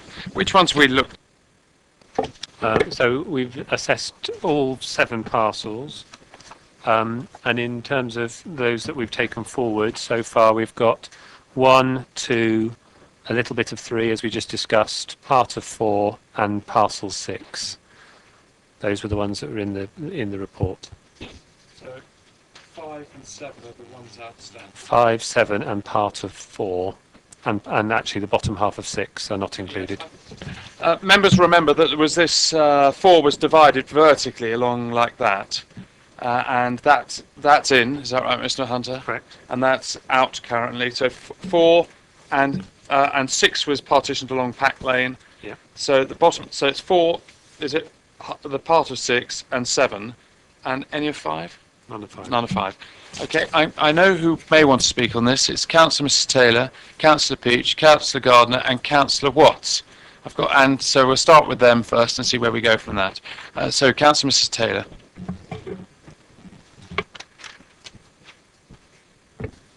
Oh, sorry. Thank you. Yes. I think probably we've already talked. Well, I mean, I've already talked about parcel 6. 7, I think we've addressed to a certain degree, haven't we? When well, 7 is part of this whole site that was part of the woodland conservation area, was it not? And we also talked, I think, about it. I can't remember exactly what it was, but feeding, once again, feeding Shall I help? much more travel down. I have a feeling that we were told that there's a lot of uncertainty in 7. There's there's ancient monuments popping up and things. That's good. I knew there was something. Thank you very much. And also, of course, there is the question, we don't know where this mysterious road is going to go, but that's obviously a prime suspect for it. Parcel 4 and 5, if we take them together, I mean, this would make an enormous MDA if we did do that, and the stress it would put on the B3400 would be huge. We've already heard about the extra stress that's going to be put on by development in Whitchurch and Overton. But if we have enormous developments like this, I don't think a B road like that could cope with it. At least with the parcels that we've got at the moment that are suggested by officers, they will be able to feed up to the A339 and go west on the A road and not necessarily on the B road. So at the moment, that's my main arguments. Thank you. Yeah, thank you. With the inclusion of these sites as well, there's an issue, again, it goes back to a lot of comments on all the other sites around these plans obviously don't show topography. Now that land rolls up at quite a steep hill, and obviously you can take into account of what that development will see, but we've got to bear in mind what the neighbourhoods of Winkleby, Buckskin and Kempshott will see when they're looking over there and they're seeing, you know, the development rising up to the crest of the hill over the top of Manydown. So which is this? Sorry. On the part, as you go west, the land rises up. From Buckskin and Kempshire. Yeah, so if you sort of look, those areas there, and basically the further over you develop until you reach that peak, that rises way up in the air, and so you know you'd end up. You've got to consider, I'm saying, the views of the people that obviously are already in existing communities. We've spoke at length about avoiding, you know, coalescence, and looking at this, and especially the map that we've given here shows the extent of Manydown in its entirety. I know it goes a bit beyond the parcels we're talking about here, but we've already seen how development creeps and creeps. It's going to link up Rooksdown, Winkleby, Buckskin, Kempshott, and Oakley, and Wootton St Lawrence. So in terms of coalescence, if we start including all of the parcels of Manydown, and we're not careful, we're just going to end up with a great big lump of Basingstoke. And we've already agreed, and I think everybody has said, there's questions over these numbers and whether we need things at this gravity. The site is complicated. We've got the ancient monuments in there, and the concerns are raised before about the site being built on the aquifers and the damage that could have. And I think before we raised concerns about our water quality and if there was any kind of sequential test over in terms of it being, I think all of this area was zone 2 risks in terms of, you know, 400 days the water gets into the bore system over a period of time, and that keeps adding to it. Are we going to see some kind of sequential test? Because we've got obviously a sequential test on flooding, but there's also the quality of the water that feeds our town. And also in terms of the capacity of the borough, can we handle all this? Because we're speaking time and time again about the infrastructure. The 339's at capacity, the B3400 will be absolutely wiped out if we have all the development on each point. So for me, I just raise great concerns if all these sites start to link up. So, and it's definitely going to result in a major development area. This is going to be massive, and the potential amount of homes on here. And I think we need to tread very carefully so that we have the time to deliver something of this scale. We want to have top quality design. We've got to avoid mass building and squeezing in as much as we possibly can. And there is a feeling that there is, yes, we do own this land, therefore we can put as much development into Manydown as we possibly can. I don't think that's the answer. I think it is a big site, and for that reason we have to be incredibly careful about what we put into it. I don't think it's the answer for necessarily mitigating other sites, because like we've all said, we don't want to dump on each other's doorsteps. This is about looking at our Basingstoke borough as a whole, not just about one patch of land. And parcel 4, the rest of 4. Well, 4's particularly a point there where the topography rises right up in the air. So as you follow out of that line there, that is it gets quite steep at that point. So that would be one main concern, and that it gets very close to some of the other. You're just moving more and more towards coalescence on that.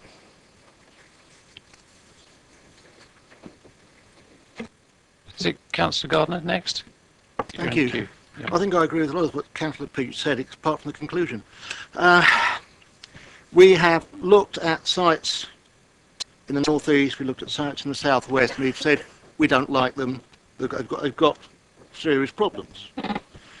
And on the basis of least worst, not because I like it, but I like the others a lot less, I think we should possibly look at parcel 4 if we are going to have to move from the areas that the officers have identified so far, which we don't like, into other areas.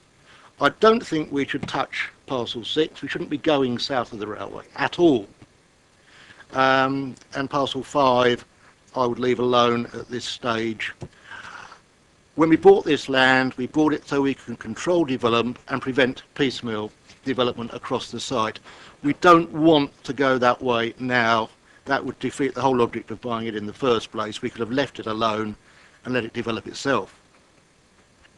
So parcel 4 maybe we could look at, but anything else in Manydown at the moment I would leave for the next LDF cycle, when we stop talking about infrastructure, we stop talking about a road through the site, and actually have a road through the site that we can develop around. Councillor Watts. I'm not going to repeat at length what I said at previous meetings. I think as we've been questioning some of the sites to the east and the northeast and southwest even, we've emphasised the fact that Manydown is the opportunity to develop Basingstoke in a planned way. And I also repeat what's in the site assessment, that an opportunity to extend Oakley in a sensible way. Now, I don't want to damage the strategic gap, in which case developing parcel 4 or 5 farther west than being recommended wouldn't be acceptable, but just as a top level thing, we should be using more of Manydown in a planned way, and I believe that if we have an overall landowner strategic plan, that the fears about how quickly things can be done can be parcelled up and delegated separately. So I'm very much in favour of further work being done by the planners to open up ways of developing a lot more on Manydown, and we can then give the landowner the task of managing it properly. And I mean, we're not really stars at project management. If you look at the moles as a current issue and so on, we have got I understand there was a policy decision to get a high-grade project manager, and he or she should be given the job of sorting it out. But that's a matter for the landowner. As a spokesman on the planning, Moneydown can accommodate more in the next 15 years, and we should plan for it to do so. Councillor Miss James. My understanding is that on the 29th, this week, the Moneydown Executive met, that's the Cabinet met, and they have made a decision, and that was supported by that executive, to build 4,400 units on Moneydown. That's an increase of 1,320. So that's a decision of the landowner. Now, if that's what the landowner is going to do, does it mean then if we make a decision tonight that we don't want certain plots of land, are we then going to be building higher density development? Now, there needs to be some joined up thinking. What the criticism of the High Court in relation to the Chinese wall was that there shouldn't be one, effectively. Now, we need to make sure that if we are going to plan development, one thing I don't want is high density development. We really don't want that. So if the landowner has made the decision to build another 1,320 in the life of this plan, we don't want to be actually cramming it onto small plots of land. So, we need to be aware, and I'm surprised you're not aware, that that decision has been made this week. So where does that leave us?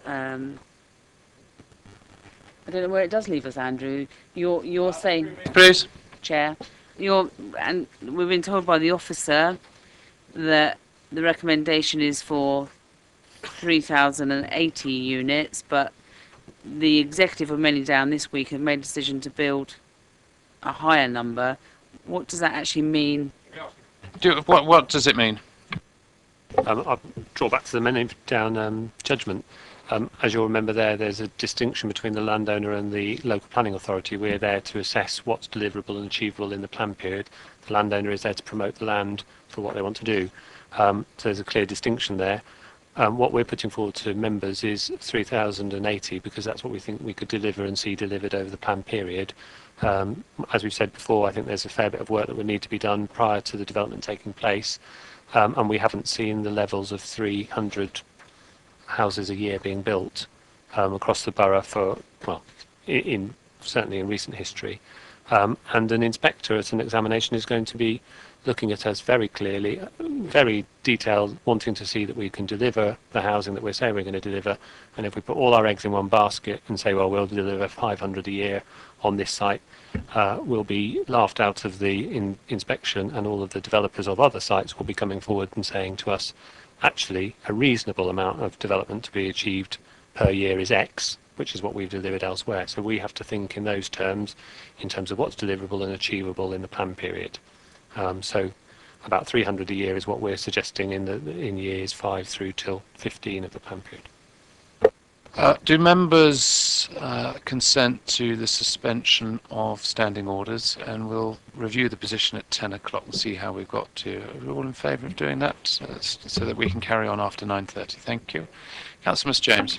So, can I just clarify, just to be absolutely clear, because if we are talking about allocating plots of this land, if the landowner comes forward with a higher number than that 380, we won't accept that.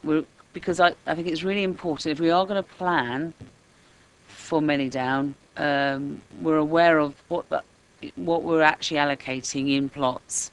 We're very clear that you're not going to accept any more than 380. Is that what you're saying, Andrew? What we're saying for the purposes of the allocation, we're saying 3,080 in that site, allocated in those areas which have got the red line around them.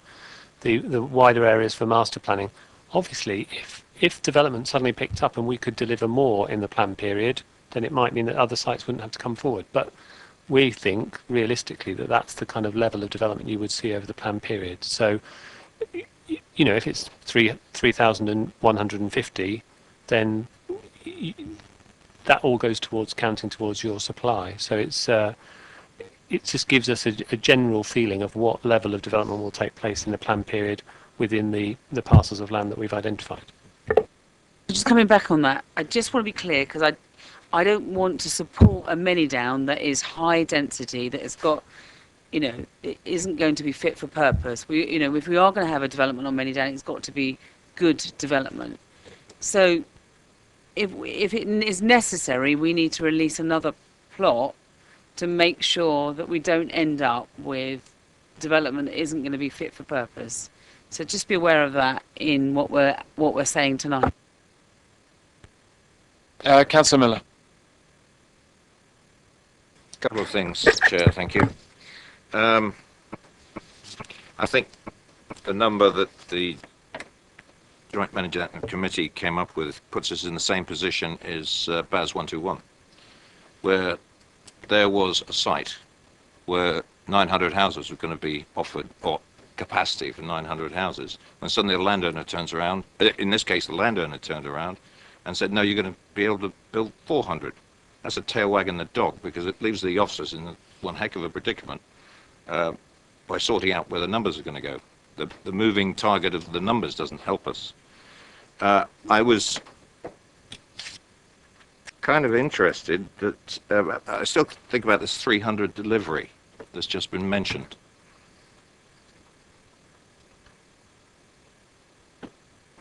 Taylor's Farm was passed as a planning application in 2000. It still hasn't been built out. Now, I think that's fairly indicative, because it slowed right down in 2008. The landowner, the developer, asked for the extension of the planning application, went from outline into a full application, and it still isn't built out. So it's out of our control, basically, on delivery. It's up to the markets, it's up to the whim of the developer, it's up to the developer's cash flow. We can't dictate it, we can make an assumption. But we're playing with numbers just to satisfy a requirement in the plan to satisfy an inspector. If we don't deliver, what's the implication to the council? By the way, I don't know. I'm asking the question because it's out of our control. I've tried to make this argument several times over the last, coming up to 3 years now, and I've never had a satisfactory answer. One was, that's the system. But it leaves us in an invidious position on an overview and scrutiny committee about what we can believe. Because at the moment, the whole housing construction industry is in the doldrums. That's one. Oh, fine. Just in terms of that, the simple answer is if you don't deliver through your plan period, then you don't have a 5-year supply, and then you are under the presumption of sustainable development. You should be saying yes to developments that come forward to meet your supply. So if you can't deliver, let's say you make assumptions on a site for delivery, it doesn't come forward in that period, you've got no supply, your 5-year supply starts dropping, then you run the risk of having to then give a permission to sites that you might not form part of your plan. It's not a favourable plan, so that's the risk you take. That's the tail wagging the dog. And that paradigm just doesn't sit with me at all. Because how can we make decisions here about these sites and these delivery numbers when we're faced with that situation? That's my comment, Chair. The next question I had was going back to the last meeting where we were discussing Manydown. And I want to, this one's addressed to Mark Lambert. He made the comment, and I did mention it at the time, but I think it's even more relevant now when we're talking about these parcels, that some of these parcels have been identified because they're adjacent to existing infrastructure and facilities at Basingstoke. I'm sorry, but what's the expression? I smell a rat? That means that we've got existing infrastructure that would take the building of houses on those parcels of Manydown, and there are facilities in Basingstoke that can take it. I think we've seen around the table tonight that we don't have the facilities in Basingstoke. We don't have certain infrastructure of schools, health, I could go on, but certainly not the roads.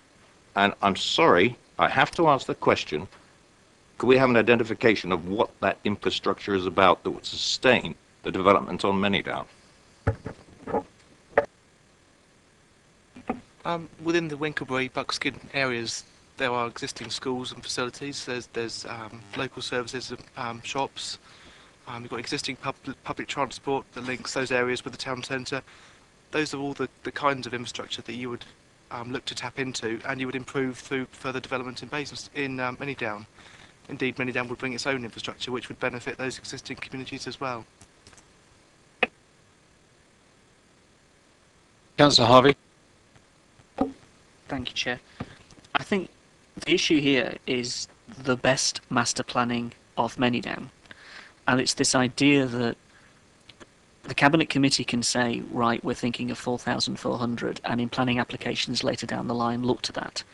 The mistake we then make here, if we don't carefully consider the implications of that, are that simply saying 3,000 because we have this figure of 300 a year in our heads doesn't wash. And again, the comments have been passed.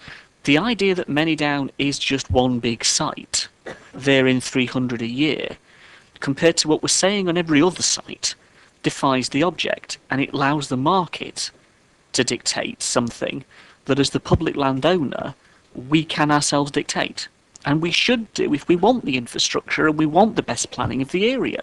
For example, we want the road, we want to protect the integrity of Oakley in that context and Wootton St Lawrence in terms of the country park, and so on and so on and so on. Now I think we defeat the object if we simply follow the line that is one big site. There are other councils around the country that are making allocations of sites for some 10,000 units. And they're not quibbling in the same way. They're making a strategic allocation and then allowing the master planning process to achieve a brought forward figure. Now I know that doesn't fit with necessarily where the officers are coming from, and I understand why they're saying it. I do actually appreciate where Andrew and officers, I know why you're saying it, and I appreciate that. But I think in the context of what we're looking at here, simply saying 1, 2 and a little bit of 4 and then cramming it all in isn't the same as saying, and this is why the High Court judgment I think is relevant, that an assessment of Manydown is an assessment of Manydown, and that if the landowner does the master planning process properly, the density, and everything else that isn't just housing gets taken into account, because it's not just housing that we're talking about. We do need to think about education. We do need to think about community facilities and other infrastructural issues. And those, I would fear, cramming it into certain parcels, because that's the allocation we made 5 years earlier, would do us a disservice. We're not going to do ourselves any way, shape or form what we actually want to achieve here. So I think we've just got to be really careful. And I don't know what the answers are. But what I do know is that unless, Councillor Sherlock is sat across side from Councillor Izzett and the peer review are planning this together, and the High Court judgment gives you the ability to do that, there is no reason why you shouldn't do. And in fact, for the security of securing, bringing it the whole point of bringing it forward, we should be doing that as a public landowner and get county around the table. I mean, don't forget they're the missing piece of the puzzle, and they still owe us 5 million. Can I just add that one on the end of that? They still owe us for their proportion of the land. Then I think we do risk not delivering Manydown in a way that we want to. The battle's been fought. Now we're into, as it were, the end game on this. And unless you get this right, we will destroy the very thing that we all want to achieve, and I think that would be awful. Why would you want to do that as a legacy to Basingstoke? And it's just silly. I think there's cross-party agreement here on how potentially you could move forward. The question is, can we do that in a way that our planning colleagues and officers professionally would support? And I understand that's quite a conundrum. So as members we have desires, as the landowner there's a desire, their professional agencies have a particular perspective, our professional officers have a particular perspective. And that square has got to be, the circle's got to be squared. How we do that, I don't know. But Cabinet and Councillor Sherlock have got a conundrum to work out. The ball's in your court, Councillor Sherlock. Sorry. I just want to pick up on the officer's comment about there is, and Councillor Miller's comment about the existing infrastructure in the area. Well, at the moment, for example, there is no GP surgery in Winklebury. So the people are all struggling to get into Rooksdown. So in terms of, that's just one example of infrastructure. There isn't infrastructure there at the moment to facilitate development. So again, it comes back to this whole point about master planning and getting the infrastructure up front. And I won't repeat everything I've gone on about before, but there is an element here of saying, because Basingstoke has grown so quickly, so fast already in all corners of the borough, that now we have a housing need that is greater than perhaps it once was, and we have to be careful about how much we keep building on every corner, because this has got potential to be a huge development site, and then when it's finished we turn around and say, well, actually now we've got a very even larger population, much larger population, therefore they need housing, so where do we creep to next? And we just keep on spreading over Basingstoke until it disappears into a big mass. And there's a massive risk with that sort of thing happening here if we're not careful with this. If this ends up high density, we're really in trouble. Everything's going to get. Thanks. I'll try and keep this brief. We're just picking up on something that Councillor Harvey said. He talked about developing the site for social centres, education and other infrastructure. To develop the Manydown site does not necessarily involve development of anything. There's plenty of space there for us to actually look at green space, open areas. What we need is a master plan that actually sets out where we want the green space, where we want the housing, where we want the schools. And until we've got that, it's premature to start saying these are areas for building. And I agree with Laura that we do need to make sure that we do not have over density at the beginning.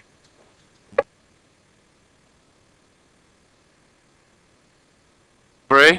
Yeah, just on this issue, we come back to this sort of, you can only build 300 houses a year. Well, that depends on the developer or the way you develop it, because the concept of building, as we just seem to think the easiest way is give it to a big developer to do, that's actually quite recent. That's only gone on since the 1970s. Before that, if you look at much of Basingstoke, Kempshot Lane, or a lot of these areas, they were built by smaller builders. And one of the things in the MPPF, one of the more positive things in there is that we now have to make provision for self-build and such like, and smaller builders. So that's, the bigger developers are not going to do that on the sites they own because they have an option to buy on all the other sites. But because we own many, then that's an area where we could do that. And if you actually make that land available to people, they will build the houses without any problem. It's the builders, it's this ridiculous situation. We're having to make land available to people who don't actually want to build on it. They're only interested in making money. They're not interested in building houses. They will build at a rate that suits them and suits their sales, and that's on any site. You don't. It's not like Tesco's. You don't pile them high and sell them cheap. Well, they be building wooden houses like they do in the USA. They're interested in building them at a slowish rate and selling them off, and that's the way it is. We can change that, so we can control the build rate on Manydown, and we can drive that. So I think that to say that we can't build more than 300 a year, well, the developers won't build them, but we don't have to let them do that. We can control that. Okay, we are going round in circles because we started with Councillor Mr. James wondering about the density that the officers might be considering, and now we've gone all the way round to DC. We're looking at, well, if we're going to allow too many houses on too small an area to be granted planning permission, and it looks like we might be going round a circle again. So Ms. James, I'm looking to bring this to an end. Okay. In relation to the 300 that Andrew is talking about, and what Ian has just talked about, self-build, one of the things that we have as a Labour group in our manifesto is land trusts, community land trusts, a cooperative approach. Now, that's a way of us actually developing out some of that site, and I think that would help us to take forward that development. And that's an opportunity that we really could look at on that site that would then deliver socially rented units. Could you kindly sum up? With trepidation. It's on the parcels that, Right. whatever it was, 6, 4, 1, whatever it was. I kind of gave up on the individuals. Yes, I did. And what I've come up with is that you would urge Cabinet to look again at the potential yield, to reconsider if it could deliver the figure that the landowner is considering, including through different approaches, novel things like community land trusts, self-build. There was concern that you don't want there to be a cramming of a significant number of homes onto small bits of land, particularly if the Cabinet was to increase the yield. And the then there would be a need to increase the parcels to be included. Of the areas not currently considered and included, parcel 4 was the best of the rest. That was my attempt.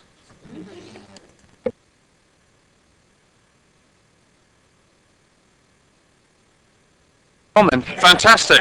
It's your choice. Right, I'm not urging you. Right, can I move you back to the recommendations? Kat? If somebody would support me, I don't know, just to make the comment, but I did say that I think it's important recording. The High Court judgment said the whole of the site needs to be considered, so that's what does actually need to be done. That needs to be remembered. But 4 was the sort of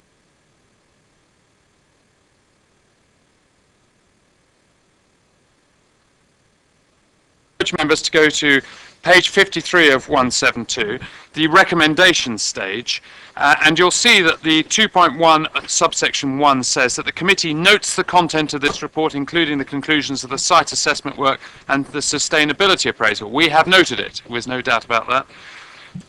2, makes comment to Cabinet on the recommended preferred distribution, including the sites for suggested allocation and settlements where development should be located for inclusion in the emerging local plan. We have made comments on both the distribution and the individual sites, and indeed sites that aren't even recommended as well.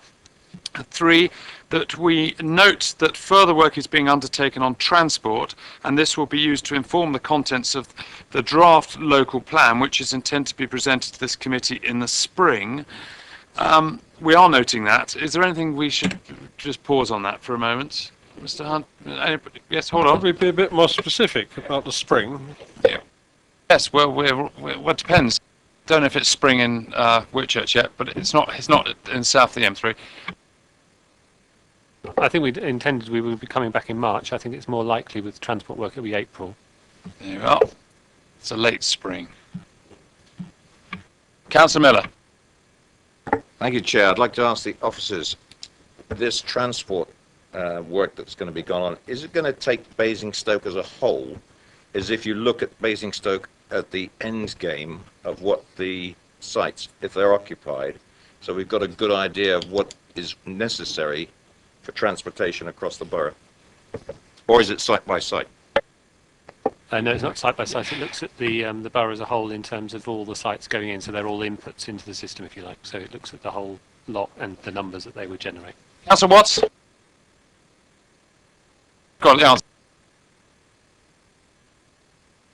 And fourthly, that we provide comments on the most appropriate approach to dealing with any shortfall in housing supply as set out in paragraph 6.58 and 6.59. Can we deal with that? And then I'll come back to Mr. Brimacombe's raised a point which I want to deal with you. Can we just look at paragraph 6.58 and 6.59, which is on page 74 of 172? I think it was your proposal, the one on the table was the extent of the SPVs. Yes. Can I ask, can we just have a bit of help with this? What you want us to look at, please? Well, the table on the other page, so page 73, sets out all of the sites that we were recommending, of which I think half still exist. If we're lucky, yeah. And I need to come back to in a minute. Let's deal with it. And then what we've done, we've identified that at 730 and 770, what you would get in terms of yield, and you're left with about 7 additional units if you've got 770 homes being built per year. What we're saying is that gives us no flexibility in the plan. So if we have to build for 770 a year, we'd only have a buffer of 7 units. So what we're saying in the bullet points under 6.58 are, what are the alternatives that we could think about in terms of meeting that buffer? One being the identification of a further site, so a reserve site. One which I think responds to some of the comments that we've had earlier on in the meetings about a review of settlement policy boundaries across the borough, so taking into consideration things like category 2 sites, etc. And so thinking about a number from an SPB perspective. Or third, a commitment to an early review of the plan in 5 years to ensure that delivery of new sites is underway, and that if we needed to, we would identify further sites at that point. Okay, we have Councillor Gardner, Councillor Pooch and Councillor Harvey, please. Thank you, Mr. Chairman. I think the officer's absolutely right. Consideration should be given to the following options, all three of them. We'd be absolutely crazy not to review the plan in 5 years' time. Whatever happens, we ought to be looking at how we're monitoring it and what, if it goes wrong, what we're going to do about it. We've already talked about reviewing policy settlement policy boundaries, and I think that should be done. And we'll look at it around the borough, looking at it ward by ward, parish by parish, and I came up with this magic number of 750 over 15 years. Maybe that is an option. And as the identification of a reserve site, it would be sensible to do that. So, yes to all three. So, Peach. If we could add point 4, it's perhaps an option, is that we define and be 100% sure on our housing numbers, because if we don't need 730 or 770, it's more like 500, then that would mitigate the need for having some of the other parts. Thank you, Chair. Just to understand this in terms of for the officers, forgive me, and Mark and Joe, if we go down this line in terms of the MPPF, it says that we require an additional buffer of 5%. Brackets move forward from later in the plan period. Close brackets. Okay, so that's 5% we need to find. If we then get into a situation where some of these sites come forward as planning apps and they get rejected by DC, highly probable. If that happens, do we then wind up moving ourselves, because we don't have a 5-year housing land supply, we are further complicating the matter by rejecting sites that would contribute to a 5-year housing land supply, that we risk being pushed into the 10% barrier. Mr. Hunter wants to answer your question. It looks like it's a yes. Go on. He was nodding. I think this buffer we're talking about is on the plan period. The buffer you're talking about is in relation to 5-year supply. So in terms of 5-year supply, the government's saying if you're a good deliverer of housing, you're meeting your targets each year, then you need to just show a 5% barrier.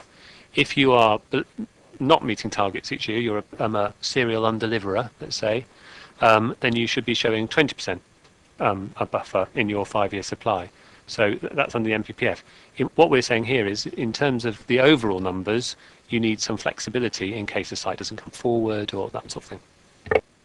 Well, I guess my concern, and I'd point us to, and there's a number of court cases going on at the moment trying to push that and define that at the moment, in terms of where a few authorities are pushing the boundaries.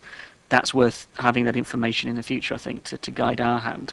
And I'd also say, in terms of the quality of what the reserve site is, my worry was we identified in the last quashed plan 2 sites as reserve sites, and oh, what a surprise, they've now come forward by the developers as quickly as possible to be main sites, not as if they were even, didn't stay as reserve for long.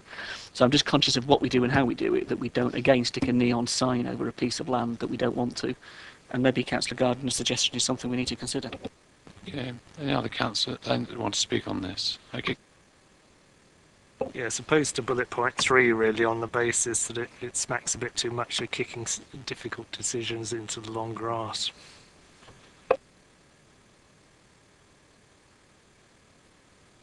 Councillor Mrs. Taylor. I'd just like to clear something up before we finish. I assume we're getting towards the end. We found fault with just about every site we've looked at, whether it's one of the officers' recommendations or not. And that's quite right, because we're here to be critical. But it was just something you said, Chair, that I do just want to slightly redress something. I certainly personally don't want the impression from this committee to be that we're looking to transfer development from the east to the west. What we want to do is find the optimum sites all around the town. We're not going to be happy, all of us aren't going to be happy with all of them. I mean, obviously everybody's going to have a problem, but just something you said about, we don't want this spread to the east. Well, a lot of people don't want this spread to the west. And so I just want to say that we found a problem with all of the sites, because that's what we do.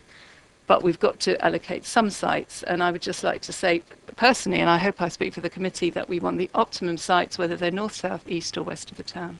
Thank you.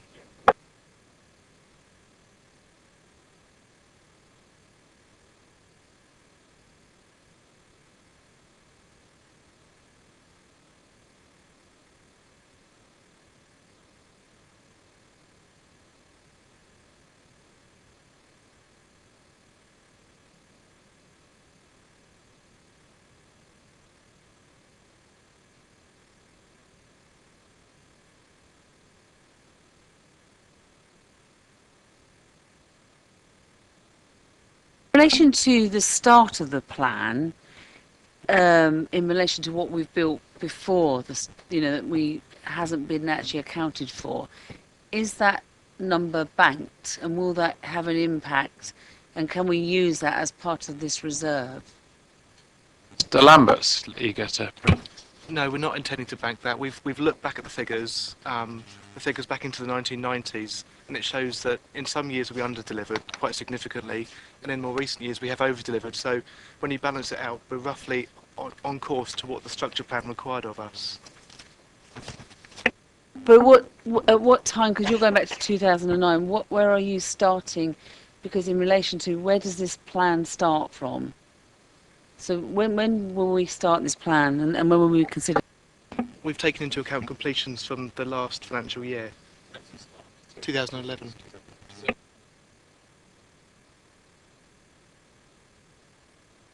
So have we completed more than we were required in that year, in 2011? Compared to the South East Plan requirement of 945, no, we provided 693, so there's a shortfall initially.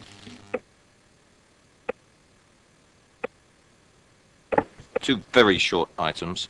I'm sorry, I cannot accept this business about we deliver or you deliver, or that we're coming back to this.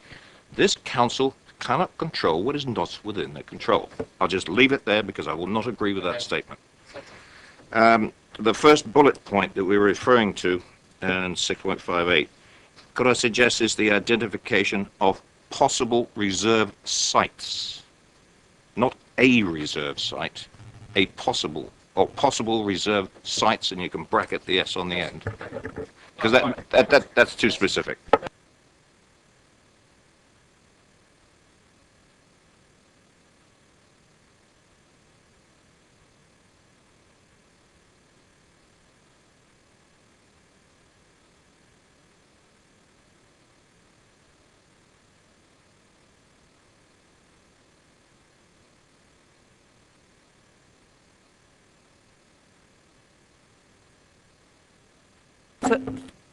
Going a bit further on this, really, if all of these sites, and they appear to all be coming forward at the front end of the plan, and they're all developed out in the front end of the plan, and towards the end of the plan we don't have a 5-year land supply, what then happens if there are no sites available? Are we then going to be in a position where anything goes? Because what we're being told is we need to have, regardless of what we've developed, a 5-year land supply. Santa. Just in terms of page 73, obviously we list all the sites and the indicative phasing of those. Obviously some of these sites are so large that they would be delivering for a number of years. So, Manny Down 10 years, let's say the East 5 years, whatever. So your delivery would happen at slowly over that plan period. So you would hope to have a staggered delivery, and your phasing would help you in terms of achieving that. I've now moved back to what Mrs. Brimacombe raised with me is this. On the preceding page of 73 of 172, the officers would like to know, and the portfolio holder indeed would also like to know, whether we are in a position to say there are sites which we would not be suggesting as a committee should come out, as opposed there are a number of sites which some or all of us are suggesting that we're not happy with. So they want to just identify the ones that, as I can tell you what I think from what you said. yes. So Mrs. Brimacombe is going to, and we'll take it one by one. Tell you what you And these are where we have not suggested come out, subject to obviously the proviso that some may say, well, we don't really want any development in the first place, or certainly not there, or in general terms. But there hasn't been a uniform view.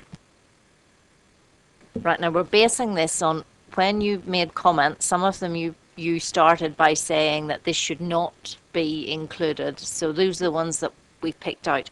The ones that you didn't say that on, and I accept that you raised significant constraints and issues with every single site I'm going to mention, but these were the ones that you didn't start by saying this should come out. Swing Swang Lane. Pausing. Right, I'm taking that as an agreement with what Mrs. Brimacombe has said. Many down, you were saying not parcel 6. But yeah, there remain 1, 2, 3, and 4 remain in. Yes. Just keep your I'm- eyes on page 73, That and was then you'll last- see where we're going. Do you see page 73? 1, 2, 3, and 4. 6 isn't. 6 should be apparently be in there, but part of 6, because that's the bit above Pack Lane, isn't it? But last week, Well, but 1, 2, 3, and 4. There's no criticism of that. you definitely said you didn't want 6 included. Okay, Councillor Gardner, are you in agreement with what Mrs. Brimfield is saying? We haven't suggested that 1, 2, 3, and 4 should come out. Only half of 4 is in, obviously. When we discussed it, we talked about 1, 2, and part of 6. We're now talking about 1, 2, and parts of 4, but I thought we had excluded 3. Sorry, apart from a little bit of 3, yes.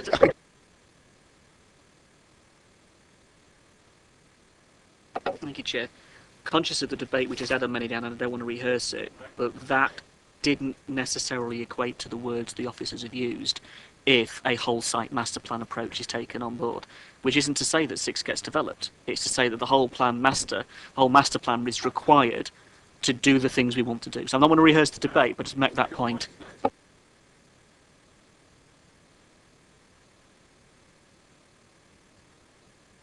Suggesting go further than that at all. I'm suggesting that the work that needs to be carried out to assess many down is where those decisions and those elements are taken. If we box ourselves in this, all we're doing is actually negating the High Court judgment, which we can't do and shouldn't do.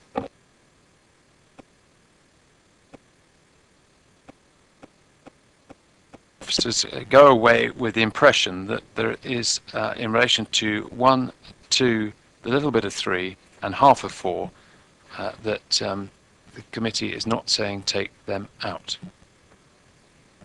All right, so that's what I'm asking. You know what I'm trying not to say. I'm not trying to say the word that begins with C and ends in sus, and has con in the middle. All right. So the B. Where are we? Next one, please. Kennel Farm, Basingstoke Golf Club, course even, Overton Hill, the proposals for Whit Church. Proposing Councillor Watts.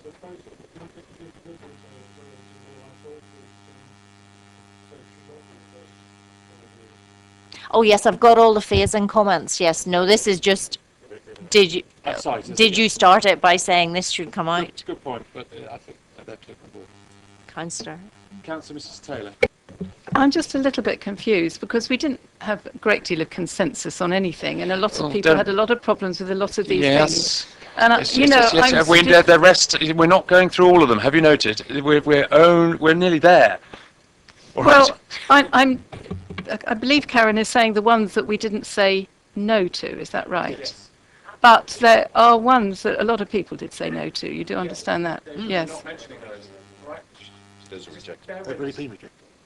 We're just getting confirmation on the one to the left. Yes, go on. But you're saying Kennel Farm and the golf course are left and that we're okay with those? You're not? Okay, sorry, I'm getting confused. What we intended to do in the supplementary report was flag up every single time that I have I've given you a summary of the wording that will go forward to the supplementary report, and that will go forward to the supplementary report. All we were trying to do was to flag up. Some of those began by the wording, this site should not be included. So you were stronger on some than the others, and I just wanted to make sure that we've got it really clear, the ones that you were very strong on. Because at the minute, with that, you're down about 3,500 houses. So I just want it to be really clear that we're picking up the right sites. So going back to the. Stand there.